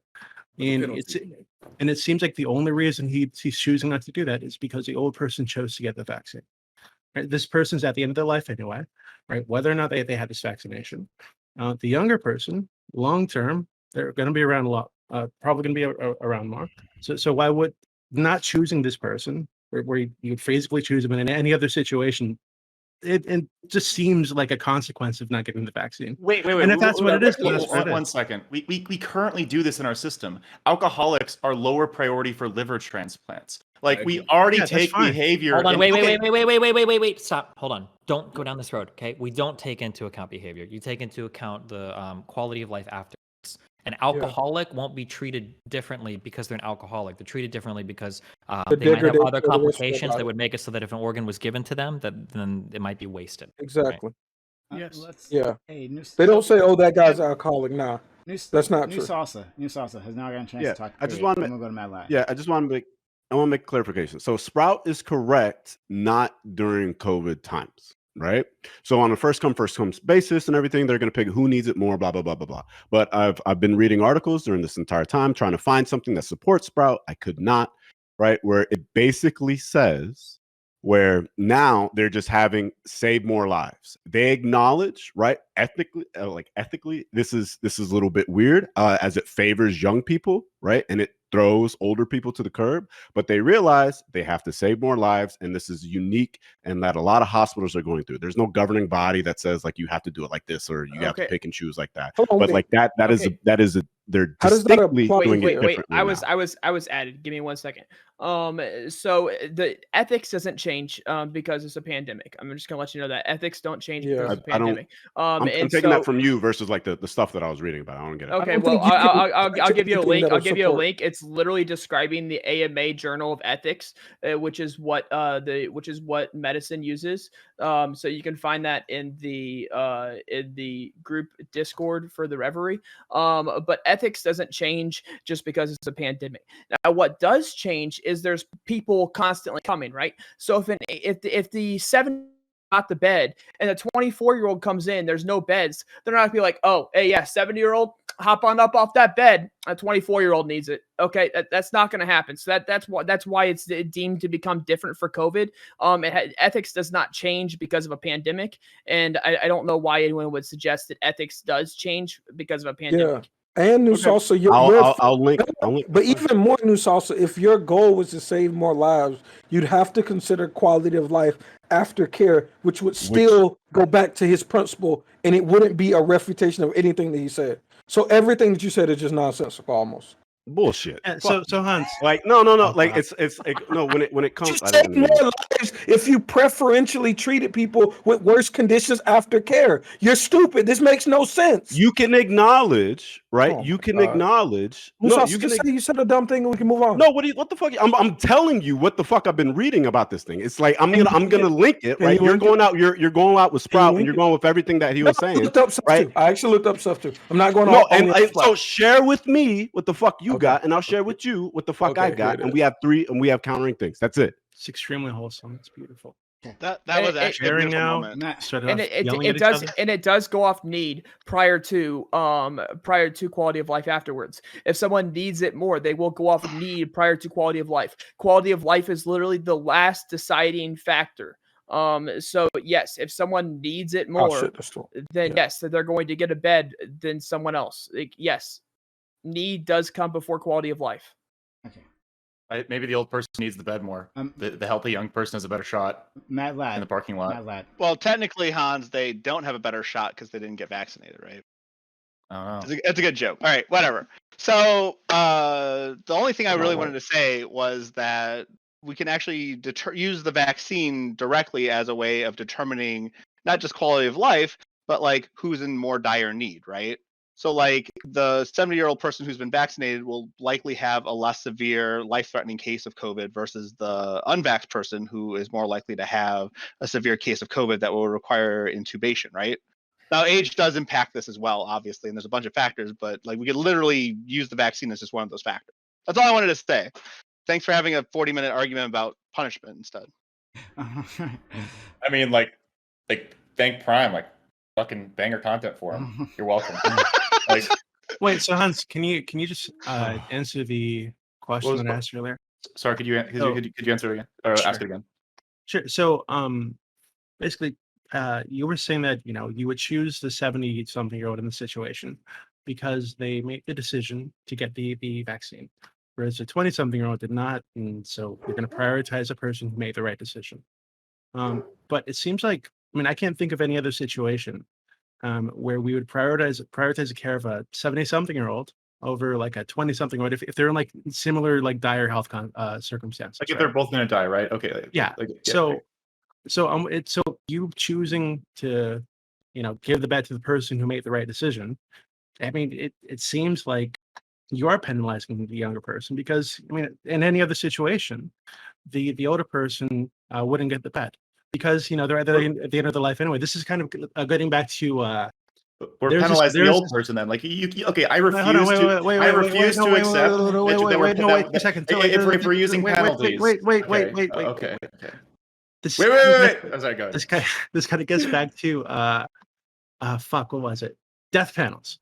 There was this meme, oh, move out of the way, grandma. You're costing us millions of dollars to keep you alive. Yeah, sorry, grandma, it's time to go. I mean, if that's, I think most people, when that topic came up, so yeah, at some point, it does make sense to say, hey, we can't spend millions of dollars to keep this person alive, to extend their life. It might make it more sense to put those resources toward younger people, toward preventative care. Right. Hey, So Hans, if that's all you're saying, then I agree with you. But it just seems like in this specific situation, you're saying that because this young person that didn't get the vaccine, they're lower on the totem pole, morally to you somehow, and therefore you're going to put them out in the parking lot. Yeah, Hey, Hans, Hans, is there Hans, any, really quickly, can you tell me when you say that we're penalizing the old guy, what are we penalizing the old guy for? What did he do that we're penalizing him for? Because he did So the everything guy is right, and getting we sick told- in a Go ahead. society, and it seems like that there would ordinarily be resources available to him, but those resources are being consumed by people that were less responsible than he was. Okay, That's what the punishment seems. and so at this point, you would say I'm sorry, you guys both spoke at the same time. Can you say the beginning of what you said again one more time? So the problem is that he has the expectation that if he gets sick in a society, somebody will be there to take care of him. But now he's being deprived of those resources because people that were less responsible are now are consuming them. Okay, you just laid out for me the circumstances. I'm asking you, what are we penalizing him for? That's not a direct answer to my question at all. I'm not going to play the dictionary game with you like you're. It's not a 4 years old. dictionary game. I asked you. Okay, fine. If you're Okay, not going to answer the yelling. question, Hans, He's already mad. Can I respond to Jimmy? Hans, Like, I just- I originally asked you the question really quickly. You said that the guy was being penalized. What are we penalizing him for? for being old and sick at the wrong time. No, he's No, got like the I got you, dictionary I got you. definition, No, and no, he's no, like, it's fine, oh, it's in great. order to penalize that's someone, they cool. have to do something That's cool. explicitly Yeah, I know. I wrong, do and have the he's just gonna dictionary harp on the definition. dictionary I love when definition. people. I love the idea when people want to just create arbitrary definitions that like completely deviate and then try to hammer a person on a word that they're using and use it improperly, like Destiny's doing now. But anyway, so Hans, so you said because he got old. Now, is that something, or is that? Would we ordinarily do it that way? Is that a penalty, or is that just the system as it is already laid out? Is that the already accepted system, or is this a direct penalty for an action by the individual old man?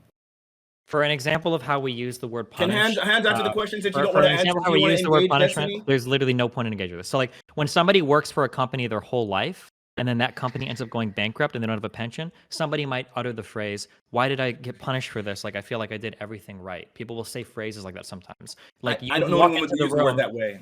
But I guess, okay, so you're just arguing that people are using the word incorrectly sometimes. That's fine. But we're not. Except for the specific way that I want the word to work. So I would mute Fanatiq and move on, because right this is like unironically, I can't believe that somebody's trying to throw the dictionary around in a conversation like this. Like it's not about throwing the dictionary around. We're using the word punish. No, okay, all right, fine. Let's get rid of the word punish. Anybody. Can we just talk about the prompt? Doobie had a cool question. I wanted to answer Doobie's question. Let's get rid of the word punish. Let's get rid of the word punish. Why would we penalize? I'm sorry. What are we penalizing? Those are fucking stems. Like, what are we penalizing the old guy for? I just quickly answer that, but also we're gonna have a hype train. How about the hype train tier 1? A hype train, a level 1 hype train. We got 2 minutes left. All right. Up that out. That's how I provide all this content. everyone give Prime money. Yeah. You never see shit like this anywhere else. You're welcome. Give him fucking money. The simple answer is we're penalizing him for being an old fuck. Okay, that's literally it. But so Hans, so I think I know what you're gonna say, right? You're gonna say that yeah, because this person made the right decisions, they were responsible, yada yada yada, right? Then they should get the bet, right? Whereas a person who was irresponsible, didn't take care of themselves for whatever fucking reason, they're not prioritized. But the reason I'm asking these questions, I'm wondering how far you take, because I actually agree with you, right? But I'm wondering how far you take it. So if we have a person who's like morbidly obese, or they didn't get the flu vaccine, now they're dying of the flu, or they're a drug addict, they're overdosing, and they're like 30 years old, but hey, there's a 74-year-old who didn't do drugs, and like does a 74-year-old still get the bed? Like what other situations do irresponsible people also get put out in the parking lot?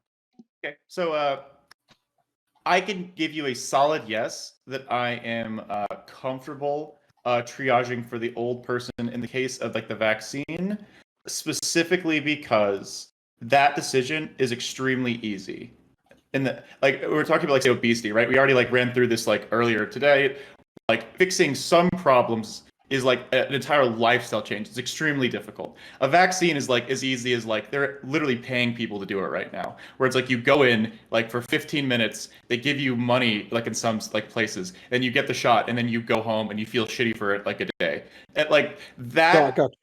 Okay. So I would say that's like a different standard than say, oh, this person was more obese. Again, if we have to make those decisions, I think that would fall under what Sprout talked about with the quality of life thing, right? I would say in this specific instance that it's so simple to do that. I have a question for you. In the same question, like again, like if I could ask like you, right?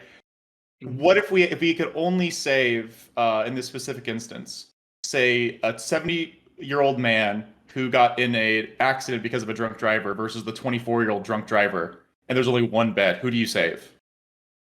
I'd probably say the drunk driver, to be honest with you. I'd say the 70-year-old man. I'd say hold on, one second. As a punishment for the guy like drunk driving. So 1 second. So wait, I wanna wait. Just please, really quick. He answered it.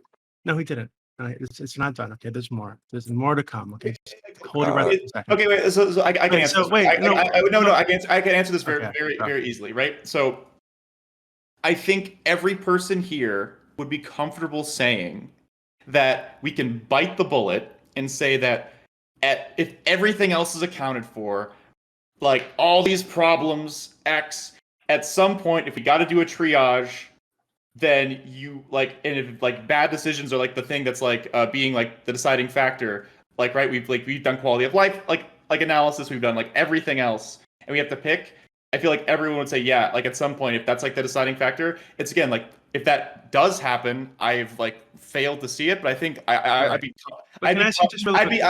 be comfortable biting that bullet. Yeah. So Hans, I just like answer the question. You said it. We get you.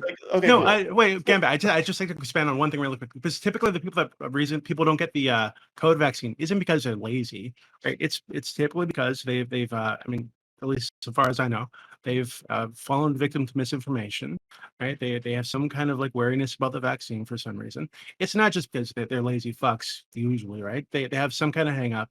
Maybe they're poorly educated, misinformed. So if what you're saying is basically that we would take, it's not so simple as a bad decision, because from their perspective, they've got some kind of hang up about the vaccine, right? So it seems like we're punishing people for falling victim to misinformation. And maybe you don't want to call it punish, right? We're giving them a consequence of some kind. We're not prioritizing them because they've fallen victim to misinformation that's everywhere on the What's the definition of consequence? I don't want Fanatiq. Please don't do it. That was a joke. I'm sorry. But, so they're not being prioritized because they're poorly educated, probably because they've fallen victim to misinformation, right? So, if you're comfortable with saying that's okay, I mean, I'm comfortable saying that. But I was just wondering how far you would take it. So, yeah, again, like all other things being equal, or if we've done the calculus and say that like this is like, again, we got to save the one of the people, right? Yeah, I'll make that decision. Yeah, of course. Because the other solution is like do nothing, right? So we have to pick one of them. So yeah, okay. I would just say that like in virtually every scenario, like otherwise, like in the case of obesity, in the case of like other stuff, there are other like life events that I'd say are more than just like disinformation. Because like in America, there's a lot of like disinfo, right? But there's also an overwhelming amount of evidence that the vaccines are safe, they're effective, they're like very like readily available for like virtually everyone in the United States. If that is not the case, I would know. I would if someone like was said like if this was the beginning of the pandemic, right? I wouldn't hold an unvaxxed person like accountable in the same in the same way like for the triage system. So yeah, but go ahead. Yeah. Sorry. So question, because I'm trying to understand if you're just saying a whole bunch of bullshit and your job really is to punish, right? So that's what I'm trying to suss out. So what if you knew the quality of, because you just tried to equalize the quality of life when you answer them. So I want to ask you a deeper question. What if you knew the quality of life of the person that's 70 and vaccinated was going to be terrible or short? So you're trying to, your argument with Sprout is that you're putting the behavior over quality of life somewhat, right? Like that's your fundamental argument. So I'm asking you, what if you knew the quality of life of the 70-year-old was compromised solely because it was a breakthrough case and they they're old and blah blah blah. What if you knew that their life was going to be terrible, or they were going to die maybe shortly thereafter, versus you knew if you gave care to the 24-year-old, they would recover and live a full life? Would that change? Would the quality of life change your prescription at all? Or is there no limit? You don't care if he was going to die the next day after you gave him treatment. That still doesn't matter. He made the decision to get vaxxed. So we're going to let the 24-year-old die and let him live one more day. Okay, so again, this is like I am like real utilitarian like vibes, right? So if you can tell me that like old man is going to die one day after, right? Like he leaves the hospital and his complications kill him regardless. Then at that point, I would say that man is almost dead anyway. And like I would like, and I would say like it compared to say like 10 years of maybe like living a decent life, like into his 70s and 80s. What's the average lifespan of an American person, right? Like if they're talking say like one day alive left versus say 7 years alive left, I would say that those are like that fundamentally changes like the situation, right? Because if we're essentially saying like, oh, we're gonna like let someone again like because we have to weigh all the things, right? We're So you're weighing saying that, wait, just because you're saying a lot, so I think I understand what you're saying. You're saying there is a quality of life modifier that would supersede your principle over punishing someone for their decision not to be vaxxed. True. Basically.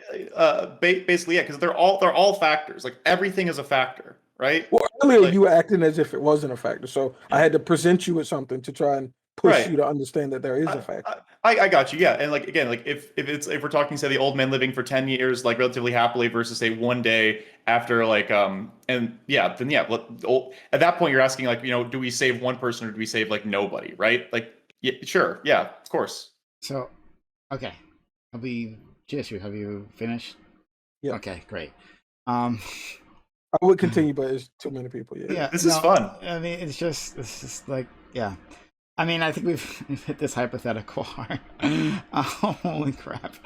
And there was literally a lot to this question. There's a lot to the question. We're not going to be able to get to all of it. But that's fine. Okay. So we can go back to the Herman Cain Awards itself. Go back to that. Again, there's so much to this question. But we'll focus on that for a moment. I wanted to ask Destiny a question on that. Okay, go ahead. Destiny, you said you're okay with in private these things being like kind of laughed at, but we understand that this is how movements fester, such as the Reddit or whatever we're talking about right now, right? There's a whole bunch of anonymous or unknown people who have now collectivized, and even though they aren't a streamer or a president or whatever, a content creator, that their influence has now created a meme on Reddit, which is probably viewed a lot, right? Do you take that into account at all, or solely because they are individuals is still okay? I mean, like, it's unfathomable to me that people wouldn't be making fun of people that are just like so obviously like asking to be made fun I'm of. not saying that I'm not asking will they do it. I'm asking, do you like your intro statement seemed to be that you think it's an okay thing.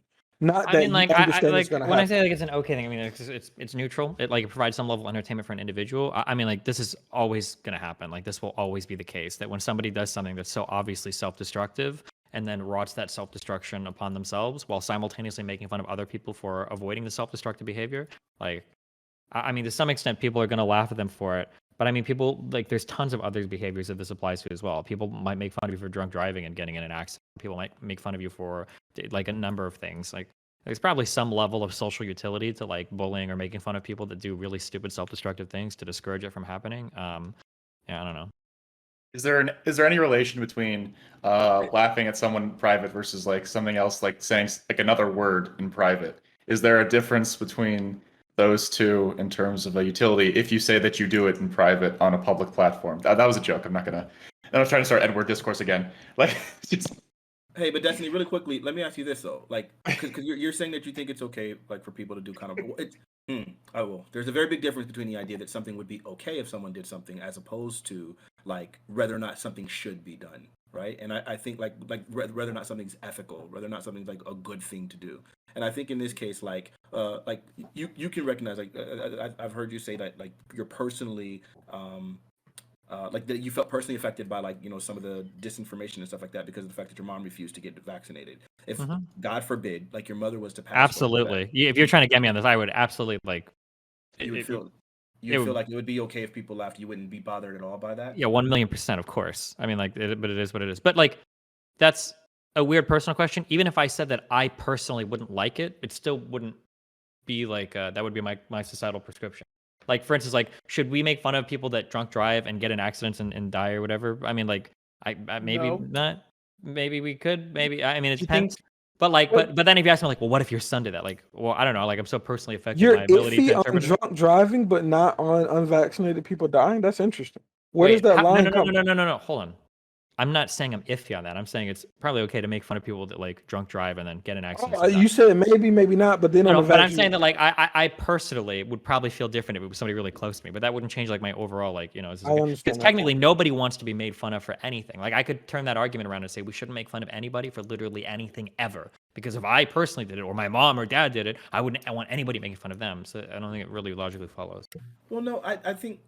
Well, the only reason why I brought that up, because I mean, I guess a lot of times, a lot of our moral philosophy should be kind of, oftentimes derived from like the golden rule, right? Like doing to others, you'd have them doing to you, and so on and so forth. So like the idea is for me, like I wouldn't want someone laughing at like my mother or someone if she made that decision. My mother would get vaccinated; she's just medically incapable. But like if someone was to laugh at my mother and she made the decision not to, or like I don't know, a cousin of mine that's an anti-vaxxer, I would feel pretty bad about that. Like in general, I think it's an awful thing to do, and so because of that, like I'm always incredibly torn at the idea of doing something. A lot of times, my moral prescription are going to be simply, would I like this done to me? Like 90% of the time, I think that's like the overarching idea. So when I'm like trying to get you to personalize it, it's because I'm trying to get you to understand that I was right, and I'm pretty sure it was pretty obvious. Yeah, you would probably hate if everyone was doing that to your mom. So in the same sense, you should probably have the same attitude if people are doing it to other people's moms, because these people that are dying are brethren and sisters, like in the freaking country. Like these are actual citizens. These are Sure. someone's mom. They're leaving Sure. kids behind. Should we and not? now Should they we have to be not? as Should well we as not like people. make fun of people that are racist?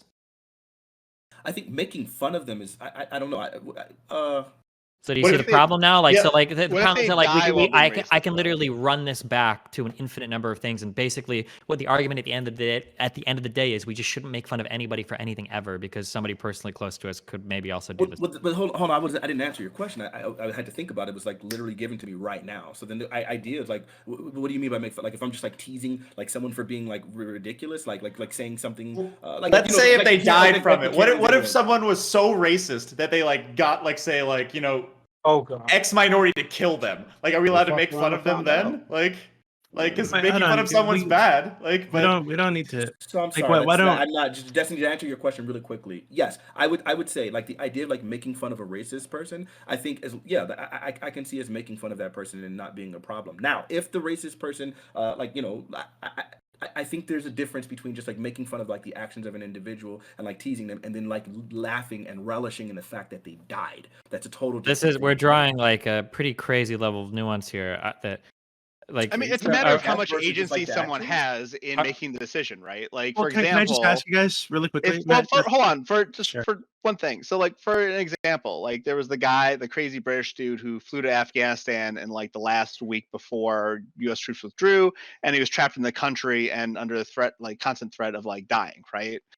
And a lot of people were laughing at him. He was laughing at himself. He even asked that people would like make a video of him saying, "I hope I'm okay," if he doesn't make it, right?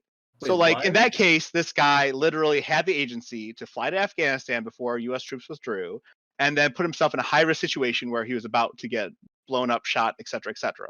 And that Didn't you argue with situation, me that you don't believe in free will? Did that guy really have the agency to do that? I think he had the agency. That's a whole other Absolutely, thing. That's a whole other thing. he paid for the flight, right? But in the case of folks who aren't what if he was vaccinated, misinformed that Afghanistan was very nice that time of year? You know, Well, we right. can't blame him for those decisions. he decided to roll the dice. He's a victim of and society. He made a really bad Like- decision, right? In the case of folks who didn't vaccinate, they are currently being attacked through targeted media, right? They log onto Facebook, they see all this anti-vax stuff. They are being told from sources they trust, and I know it's a bad choice to trust these sources, but they've been worked into it, right? Bad vaccination is bad. This is bad. This is bad, and they're getting lots of examples of, and despite the fact they're getting lots of examples of people who share their beliefs dying in terrible ways, they're also getting examples of people who share their beliefs surviving.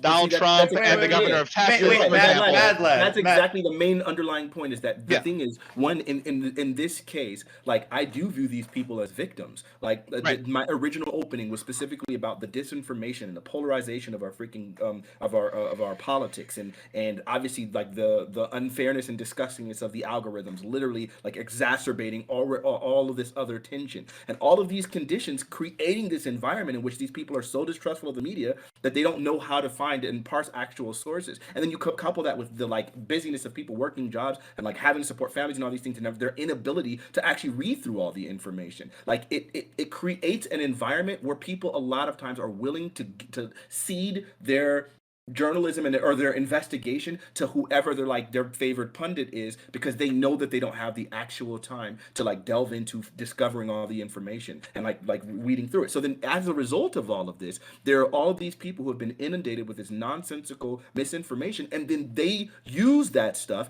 and they're sharing it and they're spouting it, because you have an entire left media and like just the leftists in general who are literally outwardly attacking these individuals because of their lack of information. No, I mostly agree. I mostly agree. So then but if I you want to have an actually entire turn group of people berating these people, then it makes all of the sense why they would be this Now, way. there's a really specific reason why I'm talking about this, though. There's like one more thing.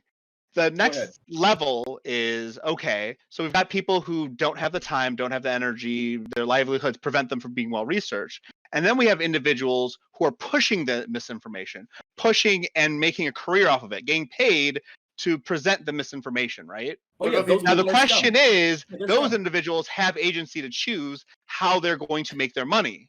Yeah. So the question is, wait, what about people who like don't make money? What about the people who like just share like the anti-vax memes? Like, do we hold them accountable? Those are the people that we're talking about. Like, if you're like a Tucker Carlson or a Candace Owens, right, and you're like literally intentionally, because I think Candace Owens is particularly intelligent. I think she's just grifting. If she's intentionally doing this, then now at this point, it's like, yeah, I feel like I'm not going to be reveling in the fact that you're dead, but I'm going to recognize like the positive benefit of the loss of tokenization, the loss of like somebody that's spreading this misinformation and all those things. But I still don't think I would laugh at the fact that they died. But I would say there's a benefit there. The difference is for all these other people that we're talking about, like the vast majority of people, like on the Herman Cain Award, I spent a considerable amount of time there. The majority of the people there are not people of like considerable means or or that are in positions of being political pundits. They're just random mothers and fathers that are just finding this misinformation and sharing it on their platform like old people do. So then in this case, it's like, yo, I don't look at this guy. Like, yes, he's doing something harmful, but there's a difference in intentionality and a difference in awareness and difference in even ability to get aware. Like people work regular 10-hour jobs.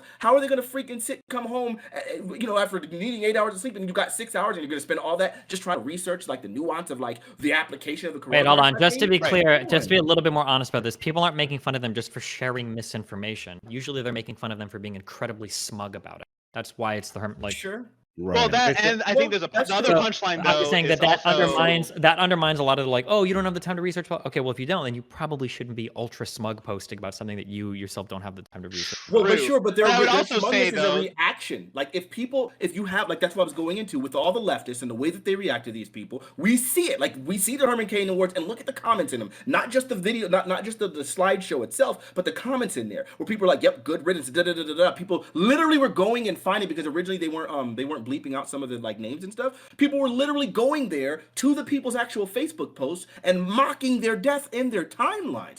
Imagine what that looks like to your family. And when you're a person that's at the other end of that, before you even die, when you're at the other end where people are calling you second-class citizen, literally recommending for you to die in whatever, like we've had in this panel, when you have all of these things where all these people are berating them on a constant basis for their lack of information, now their fight or flight is already activated. Now they feel particularly defensive. Now they actually like don't want to give in. Like now it's like, man, even if I do start feeling slightly like, man, y'all niggas might be right, it's like I don't want to give you the satisfaction of changing my mind. Now I'm so bolstered into this opinion that I'm unwilling to do it. Yeah, So who the fuck cares though? The problem is, who response. cares? These people are contributing a harm. Sure, but you have to understand so both is the ends of leftist. it. I'm causing them to do this. Then that your argument is just saying that every single person should be nice to everybody all the time. No, That's no, yes, that's that not, is I'm not because, making that because statement. I can run Okay, this I guess you same wanna stretch I it can to that run way, I this guess fine. same I can make an argument. argument. I can run this same argument back for literally any other thing where a person couldn't. makes a choice. You tried it with racism earlier and it failed. It didn't fail. Like everything that I didn't feel the same way I did. every single thing that you're saying now, I could argue literally translates 1-to-1 to that white moderate comment that Martin Luther King makes. The idea that like you're making the argument that some people say he argued against. So the idea is like, oh well, we need to be patient with these people. We need to be nice to these people. We need to be chill, right? And then I could literally counter and say it's not fair that you put a timetable on somebody else's life because somebody doesn't want to get vaccinated because they have their own crazy preconceived notions or opinions. You can literally run. I can do a 1-to-1 with this, or we can run it back with any other type of thing, right? It absolutely does go 1-to-1. The problem is that like you can say at the end of the day, oh, they're just sharing memes. Oh, they're misinformed. Blah blah. That's fine. They're also contributing very real material harms into the world. There are people that might see this. Are they doing it purposefully, Destiny? Doesn't matter. Who the fuck cares? People didn't hold slaves purposely because they thought that like black people were evil. They might have had just some dumb fucking ideas about like, whoa, who deserves to be a person, right? Plenty of people do something. Some people do. Some people do. Some people do. I'm doing the Fanatiq thing where I just repeat the same words. Some people do. Some people. Okay, cool. So some people do a lot of harm, and they're not doing it intentionally, right? There are people that like make fun of gay people and they use bad slurs and all this shit. They're not necessarily being intentional about it. We never look at harms and say whether or not. We never look at. You mean like like intentionally spreading misinformation or not getting vaxxed? Like that feels pretty intentional. We never look at a harm and say was it intentional or not to figure out if somebody has a right to be harmed by it. I think you misunderstood. We have a difference between manslaughter and murder. That's literally the difference between these two can literally be intention, right? We use intentions to determine. Whoa, no, whoa. You just said something. Let him finish. Sorry. We use intention to determine degrees of murder, right? We can say first degree, second degree, third degree, and varying by state, depending on intentionality. You just make one point. You don't have to expand on it 50 million times. Dude. This is what you gamble on everything. You made your stupid racist point. Let me help you. No. Okay, let me help you. You could have just said. Listen. Okay. Jesus Christ. Now you're doing it again. Okay. All you had to say. Listen. Okay. When you made the stupid statement about a racist person, I immediately wanted to counter that, and then you did the repeat tech, and I recognized you're right. I'm being holy unfair. shit. So Okay. You're just describing the debate that used to happen while we're trying to do the debate. My point is, when you make the dude, you're still going. Holy shit! I know what your point is. You said it like 50 times. Let me finish. Me trying to get my word finish, and then I will stop going. When you make that stupid racist statement about like, oh yeah, like well, what if a racist person was doing something just because they weren't intentional? I don't know how you. Yeah, they were raised in a bad environment. They were raised like in Southern racism. I want to go. Like, is it their fault? Like, I grew up. Like, my parents were members of the KKK. Like, am I responsible? Oh my god, shut up! I want Fanatiq to finish this so Destiny can respond. No, how a person could intentionally own a person and unintentionally. I don't know how that someone could intentionally spread misinformation so smugly. Furthermore, I would say that we would look at, like in this case, we'd look at the underlying principles that are causing the misinformation, which I felt like I did a really good job of laying out. And then if we have those, we should be able to look at that and then say, this is why this person is a victim. I don't know what kind of misinformation you would be needed in order to be able to look at another human being who literally has all the exact same features as you and still see them as less than human. That sounds like that's intentional at that point. It's just upbringing that you're talking about. Like, okay, what are you talking about? Destiny, he has concluded. You may respond. Hey, all I was going to say is that, like, the only thing you had to say was that, like, oh, well, there is a difference. There's a difference between, for instance, manslaughter and first-degree murder, okay? But my initial thing that's all you had to say, but instead you gave, like, 50 million times expanding on that. I don't know why you would do that. I don't know why you do this, because you think it makes your argument strong. But my response is that what I was saying is that we don't look at intentions to figure out if somebody felt like they suffered a harm. And then you countered by saying, well, actually, we do look at intentions. But when you talk about the difference between first-degree murder, second-degree murder, and manslaughter, that actually is the exact same harm every time. The same harm as if somebody died. You're talking about looking at a difference in how you would punish somebody. How you punish somebody is not the same thing as whether or not that person suffered a different harm. It doesn't matter what the intention of a person is that kills you, whether they run you over intentionally or just accidentally manslaughter you, you're still dead. Yeah, you didn't say we don't use intention to determine whether or not someone suffered a harm. That is almost verbatim what I said. Someone in my keep. No, that is what he said. You don't have to wait. You don't have to look for a clip to try to win a debate. I'm doing it for my own basis because I feel like you're doing a thing. Like, whatever. I don't have to go into why I'm doing that. I want to clip for my own reasoning. Sneaky debate tactics. He's breaking out the pizza. What I literally said earlier, and I gave examples. I'm just saying that, like, whether or not someone has suffered a harm, we don't look at the intentionality of the person harming them. A good example is in gaming communities when we would say the F slur all the time. Like, an old defense might use that. We're not being intentional, right? But that's not a good argument. Sure, we don't use the intention to determine whether or not a person has been harmed. We use the intention to determine how we would punish the individual who issued said harm. So there you go. I don't have to go. Yeah, expand but on we're not that. talking about punishment here. We're just We talking are. about We are literally talking about making fun of someone that's dying and whether That's or not not a it's punishment. No, hold on. Making What fun we of a were dead talking person about- isn't a punishment for the dead Screw the word no. person. punishment. Screw the word punishment. Well, We're we were- talking about no, we're talking about Can determining we use how a we different react. word? That's what I am. I don't know We're if this is talking- the, I am. I don't know if That's this is the the word dictionary punishment. definition of That's what I- punishment. I'm not sure if I can use We're it. talking about determining how we should react to the individual, and the way that we would react to the individual is going to be different based on their actions and their intention. Sure, Destiny. You don't have to play the piano anymore. You can- Jesus fucking Christ.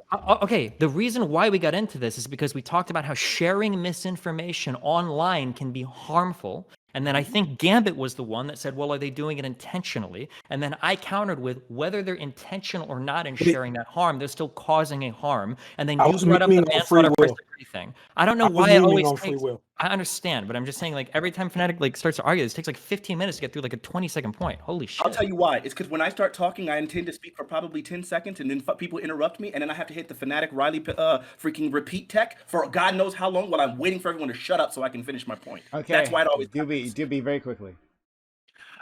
So Fanatiq, you mentioned like slavery. You brought this up as like an example of something that someone might do that would cause Destiny. harm. And well, sure. But Fanatiq, you're telling me that you can understand someone being raised in an environment where they're taught to see another human being as subhuman, right? And so they grow up thinking this way. This other person is subhuman because they look this way. So by the time they hit adulthood and they're purchasing slaves, they don't see this as a person. They see You're this not as going a to get subhuman. vindication for No. slave masters. No, from no black one's people. asking for vindication, right? We would still No, no, it's not happening. stop. We would still say this person is doing a bad thing. This person is a shitty person. They should be shamed. They should be mocked. They should be punished if we can punish them. It doesn't matter that they're not intentionally hurting another person because they don't think this is a person, right? So we can throw the intention out the window. I disagree with that. I would look Really? at the person. Yes, absolutely. I would look at the person who was raised and like taught this, and I would look at them and I would say, you had to override literally every sense you had. Everything in you should have obviously demonstrated that this is a person. They have 5 fingers, 5 toes, the same way you do. They have the same organs as you do. Hell, they're half of the time they're the same stature as you are. The only difference between these individuals, same number of teeth, all of the identifying factors that make you a Homo sapien are identical in some sort of way. And half the You media found- in apparatus some tells sort you of they're way- not a in person. some There's a sort- lot of in some misinformation. in some sort of way, you found a way to ignore literally every piece of information you had, which clearly indicated they were human, to come to the conclusion that they weren't. Yeah, I'm sorry, I can't give you that pass. That seems. I don't want to say. I don't think you're being dishonest, but I think that if you're going to be the sympathetic, right, to COVID, like anti-vaxxers, whatever. What's the Just limit of intentionality? put- That, like, hold on, that's put that's a yourselves- legitimate question. Attempt to put yourself in the shoes of a young boy growing up in the South that's surrounded by media, that's surrounded by newspapers, that's surrounded by preachers and mentors and parental figures that are all telling you these people, these farm animals are beasts because they're black. They're that way because God punished them, and they're below you like your fucking donkeys for your entire fucking life. Right, and you're telling me that you couldn't see a situation where that person will grow up to think that this black person is subhuman? Of course they would. Okay. Like, so and they did. We have evidence. We have evidence that these people genuinely thought of black people as subhuman because they grew up in this environment. okay. It was some women busting Does it that down, does that though, remove you know, does that remove the damage that they did? No. Does it remove the fact that we punished them if we could? That we like more like castigate them, we'd shame them? No, of course not. So the difference between these two things, number one, is obviously, again, like what you just said had literally nothing to do with all of the objections that I brought up. One, again, as we were even having the abortion conversation, I specifically mentioned that typically we tend to extend rights to the things the more similar they are to us, which is why, like, if you look at like I said, people get very sympathetic about things like dolphins because they exhibit so much intelligence, right? Or apes, right? Because they exhibit so much intelligence. The more self-aware something is, the more conscious we view it, the more it resembles us, the more we have sympathy towards it. It's just like biologically embedded in us. So there was so much like the intelligence in Africans, the as I said, like all of the other identifiable What about all the features. misinformation? We all of the other identifiable features that were literally visible to our eyeballs, which is why I made the statement. They had to override All of that, literally everything they could see that clearly demonstrated it in order to arrive at this false conclusion that these things were beasts. In order to be able to do that, like that sounds like you're intentionally being dishonest at that point. So yes, I'm sorry. That's why I would not be able to give them a pass. So, the difference between this and I know I do. So shut up. And the I love you. I love you. I promise. I know. I love me too. And the difference between this and COVID is that, one, you don't have like literal visible access to all the information regarding the COVID stuff, right? Those things are not the same thing. You're telling me that like in like the pre-Civil War South, that like there wasn't a absolute collage of misinformation, indoctrination, and all sorts of stuff that were absolutely like Hans, you didn't listen. Okay, no. I will. No, wait, one second. I let him go. I was nice. I made like. I don't think you're gonna make any progress here. But Hans, everything you're saying is absolutely correct. This is the dumbest thing I've ever heard in my time. I know. So. Well, I'm here to mean, buddy. This is gonna be. Hold on, let me try to reach out. I think what's being said is, if you have the faculties. No, wait. We don't need to restate it. We understand what's being said. The argument is that like all the tools were available to you in the 1600s, 1500s. Now you're gonna resay it. Yeah, I'm resaying right now. All the tools were available in the. I can resay it. I'm gonna resay it. Okay. I can resay this in 10 seconds without having to do a 20-minute explanation between 50 different people. Okay. All you're saying is that all the tools were available to every single person in the 1500s, 1600s, 1700s to not be racist. That's what you're saying. That's a stupid fucking argument. That's all we're saying. And now we move on. We don't have to agree on that. Boom. Yeah, and if that is your argument, they have the internet. All these anti-vaxxers have the internet. They have medical professionals all over the fucking world. Yeah. So if that's your argument, then hold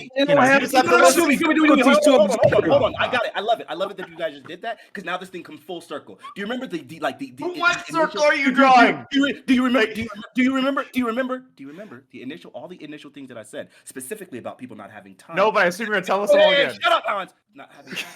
So, like I said, it wouldn't take that long if you would just shut up. Not having access to actually being able to read all the information and be able to parse all the data, and literally being targeted with misinformation from authority figures. So there's a very big difference here. They don't actually have the access to information, but all of these racist people, the slave owners, they had their eyes. They could see all of the identifiable features that clearly indicated black people were human. There's a difference here. That's the disconnect. But all those identifiable features that you're talking about were also indications that these people were not human, i.e., the different hair, the skin color, the fact they couldn't read and they could barely speak. Right? Like they were treated as like farm animals. Right? They were dehumanized intentionally by the entire fucking society these people grew up in. Like, what are you saying? I just want to say, I think it's so fucking funny. The idea that like people in the 1600s had enough information to not be racist, but people today don't have enough information to know if vaccine works. That is very funny to me. I don't know, buddy. This feels like a really big leap. I don't know why we're all interrupting. The level of responsibility is just so much lower for the people. Wait, seriously. Hans and Destiny, are you seriously like intentionally interrupting Fanatiq at this point? It's not really just a matter. Pretty fucking funny. But like, okay, but actually though, please just respond to a simple question. I'll let you talk. I promise. I'll fucking mute myself. You're not going to let me ask this one question. Just one more time. Buddy, I love you. Let me love you. Okay, so like specifically, please. The difference.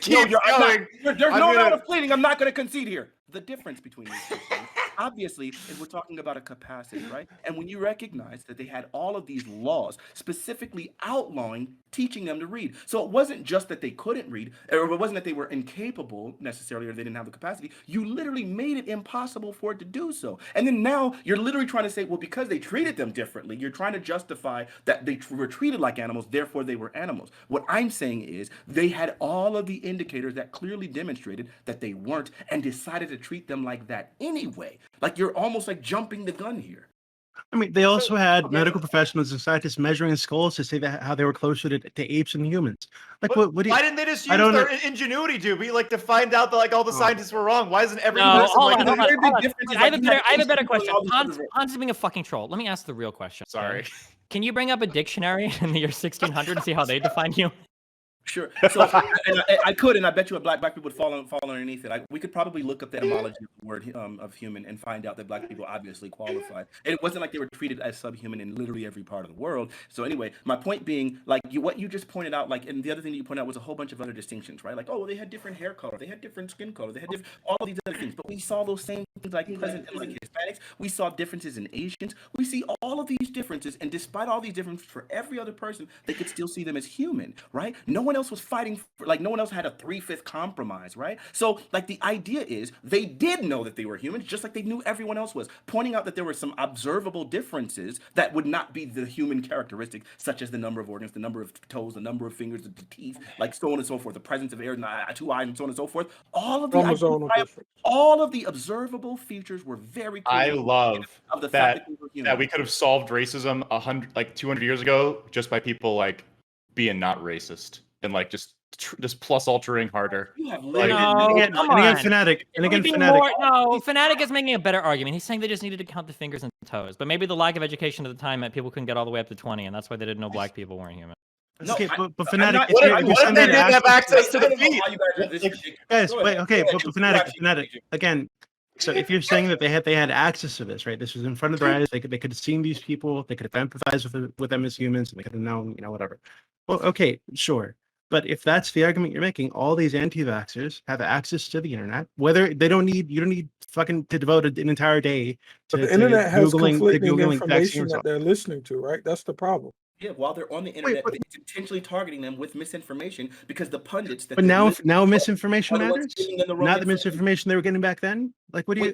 The difference is, Doobie, they couldn't have gotten misinformation from their own eyeballs. You saw a man. You saw a baby. You saw they had the exact same gestational process. You saw the 10 fingers. I mean, they also used their eyeballs to read about how they were subhuman. That's the difference. You cannot equate these two things because one of them, you had your own eyeballs and your direct senses that were directly communicating to you, right? And the other thing is, what if they couldn't see the fingers? And the other thing is, you're asking them to parse through information where they're required to do research. They're not the same thing. Well, wait, can I just ask one question? I'm so curious. So you genuinely believe that it was... No, this is just fascinating to me. You genuinely believe that in the year 1600, it was easier to not be racist than in the year 2021 it is to find out that vaccines are safe and effective? I'm not. Wait, what do you mean easier to not be racist? What do you mean? Come on, parse that. Yeah, that is what you just said. That is exactly what you said. What I'm saying is, it's going to take 5 minutes to rephrase this, even though it's it's a super easy question. Sure. I don't know. I don't know how that directly relates to anything I said because I never. Are you serious? This is literally everything you just said. Wait, how is this so difficult for you? Are you actually serious? Have you not listened to yourself talk for the last 35 fucking minutes? I've listened very obviously, and I spoke with an intention. If you're going to ask a question that seems like it's a complete digression, or at least not directly related to what I'm saying, then I have to try to understand what you're getting at. You want me to explain? We're saying that they're not analogous. We're saying that they are. Like, how do you not understand this? I don't understand. I'm not saying it's easy for anyone not to be racist. What I'm saying is which is harder. What I'm saying is that they had literally all of the indicators to be able to recognize that black people were human and chose to overlook all of those things. Racism wasn't real. It was just their opinions. I would not say that people have the exact ease of information regarding COVID. Like, one is you're literally just by existing, you will see them when you just interact in society. You will see the human being. The other one requires information and do research. They're not the same thing. Oh man. Okay, so let me ask again then. Are you saying that it was easier in the year 1600 to look around and observe and not be racist than it is in the year 2021 to find out that vaccines are safe and effective? I'm saying it would be easier in the 1600s to recognize that black people were humans than it would. Yes, it would be easy to recognize. The answer is yes. Yes. Okay. That's all I wanted to know. That's very funny to me. Thank you. Okay. Wait. I didn't know Doobie had a close up. I didn't know Doobie had a close up of his VTube. Like. Yeah, sure. Okay. Yeah. Yeah. So, Fanatiq, why do you think that? Just like quickly, because the entire establishment is against you. I guess you like this from perspective of your ordinary white individual, right? The entire establishment is against you. Society is telling you that these people are, well, these individuals are of a different class, right? A class that is below you. So not only do you have everyone saying that, they're confirming something that makes you feel good, right? Makes you feel good about yourself, that I am better, right? That's why that part, at least, has definitely continued on to in the future, because people love that superiority complex. So, so people have no incentive to even re-examine these things, right? Especially since you can make money off of it. So then, why is it easier then than the vaccine now? Okay, so like this legitimate is question. why- I this think is why I'm going to respond last to you, thing. Grant, that you Last asked me a thing, question. please, This is please, why. please, This is why. please. This is why. So This is this why. is This is Like why. guys, I we all this is owe why. highly generous So this is apologies. why. asked That him. So this is controversial. why. Really So should have this brought is them why. together and So solved this the is situation. why. So this is Unmuting. why. So this is why. So this is why I feel like it's so important to make sure that you frame the questions properly. I think there's an obvious difference between the idea of someone viewing something as black people as human and still being racist. You can be racist and still see black people as human as they do today, right? Like, you know that they're human beings, but you still think that they're beneath you. And so what I was pointing out to Doobie was specifically that they had all of the indications to recognize that these people were human, yet they still tried to define them as not human. There was a literal 3/5 compromise. Those two things are not the same, which is why I kept wanting to rephrase when Destiny was trying to paraphrase incorrectly. Oh, so you're saying that it's easy for people not to be racist? No, I'm not saying that they wouldn't be racist. Society created a scenario where they would still probably be racist, but they should have been able to recognize them as humans. So they should have pushed past the misinformation. In the same way that I tell my fucking uncle who won't get vaccinated, dude, just fucking log off Facebook if you considered trying harder. Hans, have you considered that in the 1600s you didn't have Facebook memes telling you to be racist? It was a totally different information environment, my dude. Pamphlets. I love how you guys completely ignored Facebook is everything way I said. stronger. I like how you guys look, and I'm sorry. Wait, can I respond to you? You guys Actually, you you're guys right. you guys literally ignored literally everything I said. Okay, Helen, you are right. guys literally ignored everything you said. Yep. I said to go back to the racist part of it when I'm Part of it. clearly indicating that they had all of the indicators to recognize that they were I human. agree. Can I ask you a question though? In the 1600s, if I could show you, if there was evidence that people had pamphlets full of racist memes, would you then agree that those people were in the similar position as the anti-vaxxers of today? What regarding viewing black people as human beings? Yeah, if there were a lot of racist memes, they're a dumb. No. What? So wait. So what is the environment that exists today that makes it impossible for us to say that anti-vaxxers are dumb fucks, but back in the day, racists were dumb fucks? What is the? I never said that anti-vaxxers aren't dumb. What are you talking about? Are you actually engaging, Destiny, or are you just trying to get your little internet wins? Because clearly, the thing that I'll be honest.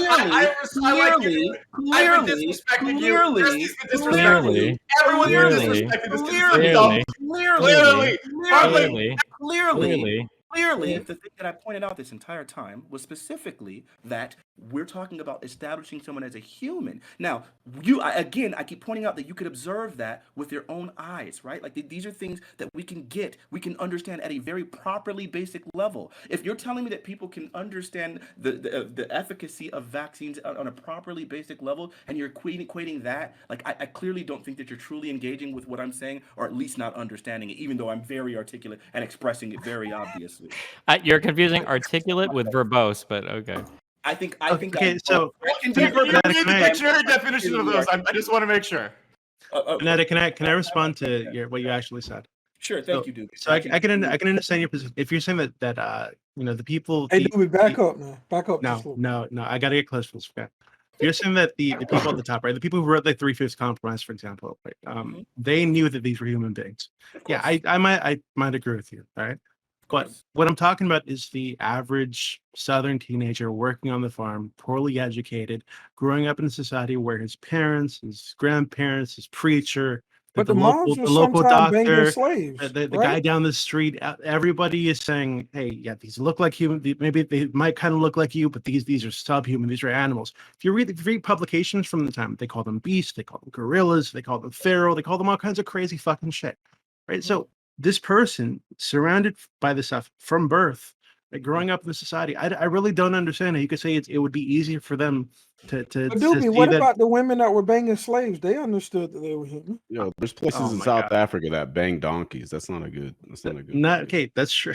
No. But you can't do that. But No, you just can you just tell me? You can't do that because these same South individuals, America, not South Africa. these same individuals that were banging these slaves were not willing to sleep with their animals. So when you have a case in which people are averse to bestiality yet still willing to sleep with humans, then it sounds sleep with black slaves. Then it sounds like there's some logical dissonance here, isn't there? I Yeah, feel like the True. South is a Like- long tradition of fucking the farm animals. That's God, so we didn't even correct. consider them fucking slaves. Maybe if they would have brought up the slave fucking thing instead of the 3/5 compromise, it would have been the 4/5 compromise. They just It's needed a like- few more points to push them over the edge. Wait, so Fanatiq. Okay, can you understand how someone who grew up in this kind of society? Guys, no, wait. No, The stop, Fanatic no, has to stop, wait. no, One stop, last stop, thing. stop, Well, let me no, one more no, time. what's I'll wrong? be nice. Stop, I'll be nice. stop, I'm stop. thinking about it. I We just- can't. Hold on, Doobie hasn't got a chance to talk. Okay. So someone who's grown up in the society, right, where they said, hey, where they're being told these people, right, who might look a little bit like them, right, are actually subhuman. The Bible says so. You know, the preacher says so. The doctor says so. The guy down the street says so. Your parents say so. Your friends say so. The neighbor says so. All these people have been telling you this for your entire fucking life. You really think that'd be easier for that person to not be a racist and not think black people are subhuman than it would be for someone today to just go on the fucking internet, watch some YouTube videos about COVID? Man, I feel like I've said this far too many times. I just don't understand how you're making that leap. It just seems so strange. You're re-asking the question Because you won't answer. I feel like I've answered it every. I don't Just think do it again Doobie's very Doobie's quickly. not engaging in good faith. I think Doobie is actually a bad faith actor right now. I think Oh Doobie my is. God. I think Doobie is incredibly good faith. I think you're obvious. He's not even engaging with what you've said though. I think Doobie's just looking for debate bro gotchas. Destiny, you're really just annoyed because I sunned you on the freaking different. Protect you. Doobie's I hate clearly the you. worst faith person I on this actually hate panel. all of you. Got you. My vocabulary is better than yours. It's not that big a deal. It's all right. I'd put you all in the parking lot. Every single one of you. I mean, when you Probably spend as deserve much it time after as you tonight. do in the dictionary winning debate, didn't do I shit to expect get you in have the a better parking lot. vocabulary. Put me in a Put your parking lot. vocabulary dicks on the table. That's what the people came here for. I love it. Bro, we don't stop there. We can do real dicks too. You boys. I'll put real dicks on the table. We want to go real dicks? I'll put real dicks. I'll do it too. I mean, fuck it. All right. Yeah, like, We're taking the opportunity to advertise. I'll do so as well. Hans, all right. What about your penis? Go ahead. I'm just trying to get. Yeah. All right. So well, it depends on what piece we're talking about. So I think we're completely misrepresenting Fanatiq's points and arguments because, like, all the misinformation probably would have been less effective. Like, you can't read Uncle Tom's Cabin if you can't read, and there were so many illiterate people in the South back then that I assume that like it just didn't function. And so like all the misinformation, you just can't read it, so it can't hurt you. It's just like, so we should have anti-literacy programs to make sure that we can't listen to it and watch Facebook memes. Yeah, I would say again, I don't know if like when you know something at a properly basic level, I would say that that the idea that like you would equate that to someone being able to do research to divine information about. A lot of people are doing their own research, buddy. Where's that getting us? In order for people to be able to divine information about the coronavirus sounds absolutely insane, and I think everyone here can see that. Hey, Hans, Just to be Hans, clear- Hans, I think hackers are doing a wonderful job at making sure Facebook memes don't get shared. I think hackers are doing a wonderful job today. So It's like, hey, like, okay. Bonus hard mode round. Is it harder, like, to spread misinformation in the modern day, like compared to like ye olden times if Facebook is gone? Like, what's the analysis then, Fanatic? Listen, you guys keep on moving something, right? Like, because I don't care about you can make. Well, we remove Facebook for this equation, but like, you can make the argument that yes, like it'd be easier to spread misinformation back in the day, but that has nothing to do with my argument because my argument, I feel like I should write it out for y'all niggas since your comprehension is so boo boo. My argument is specifically that their own senses and their eyeballs directly relayed to them that these were humans, and they ignored that. Now you guys can go and start talking about Facebook ads and research if you want to, but I'm saying that these two things are very different. You can have a completely uneducated or unformally educated population, and they can still learn to speak and communicate and all of these things. We see it. How many people are illiterate but still functional? Like, look at freaking Mayweather. Nigga can't read, but he's still able to function in society, right? so we pay someone to read for him. All right. I'm just gonna say that like it's not a matter of whether people are being perceived as human. We are literally just looking at other individuals and not caring that they're human. Like the whole point of the Herman Cain Award, for example, is that we've got human beings who are dying, who have like influence, agency, whatever, and we're laughing at them because they used all their wealth and power and privilege and everything to just die in a pandemic in a silly manner. So like the humanity of the individuals don't matter. It's literally they're a human being, sure, but we're still going to do horrible things to them and laugh at them and whatever else. Madladn, Exactly, if you that's exactly why the Madladn, if you don't slavery stop being thing so was not bad faith, I'm gonna fucking lose it right now. That's right? exactly why the slavery thing was not a good analogy. That's you just pointed it out exactly. Thank you, Based. Madladn. Thank you. Glad we did this. It was I'm a very convinced. worthwhile 50 minutes. I am so happy to have been here. I am also happy. This was so much fun. All right.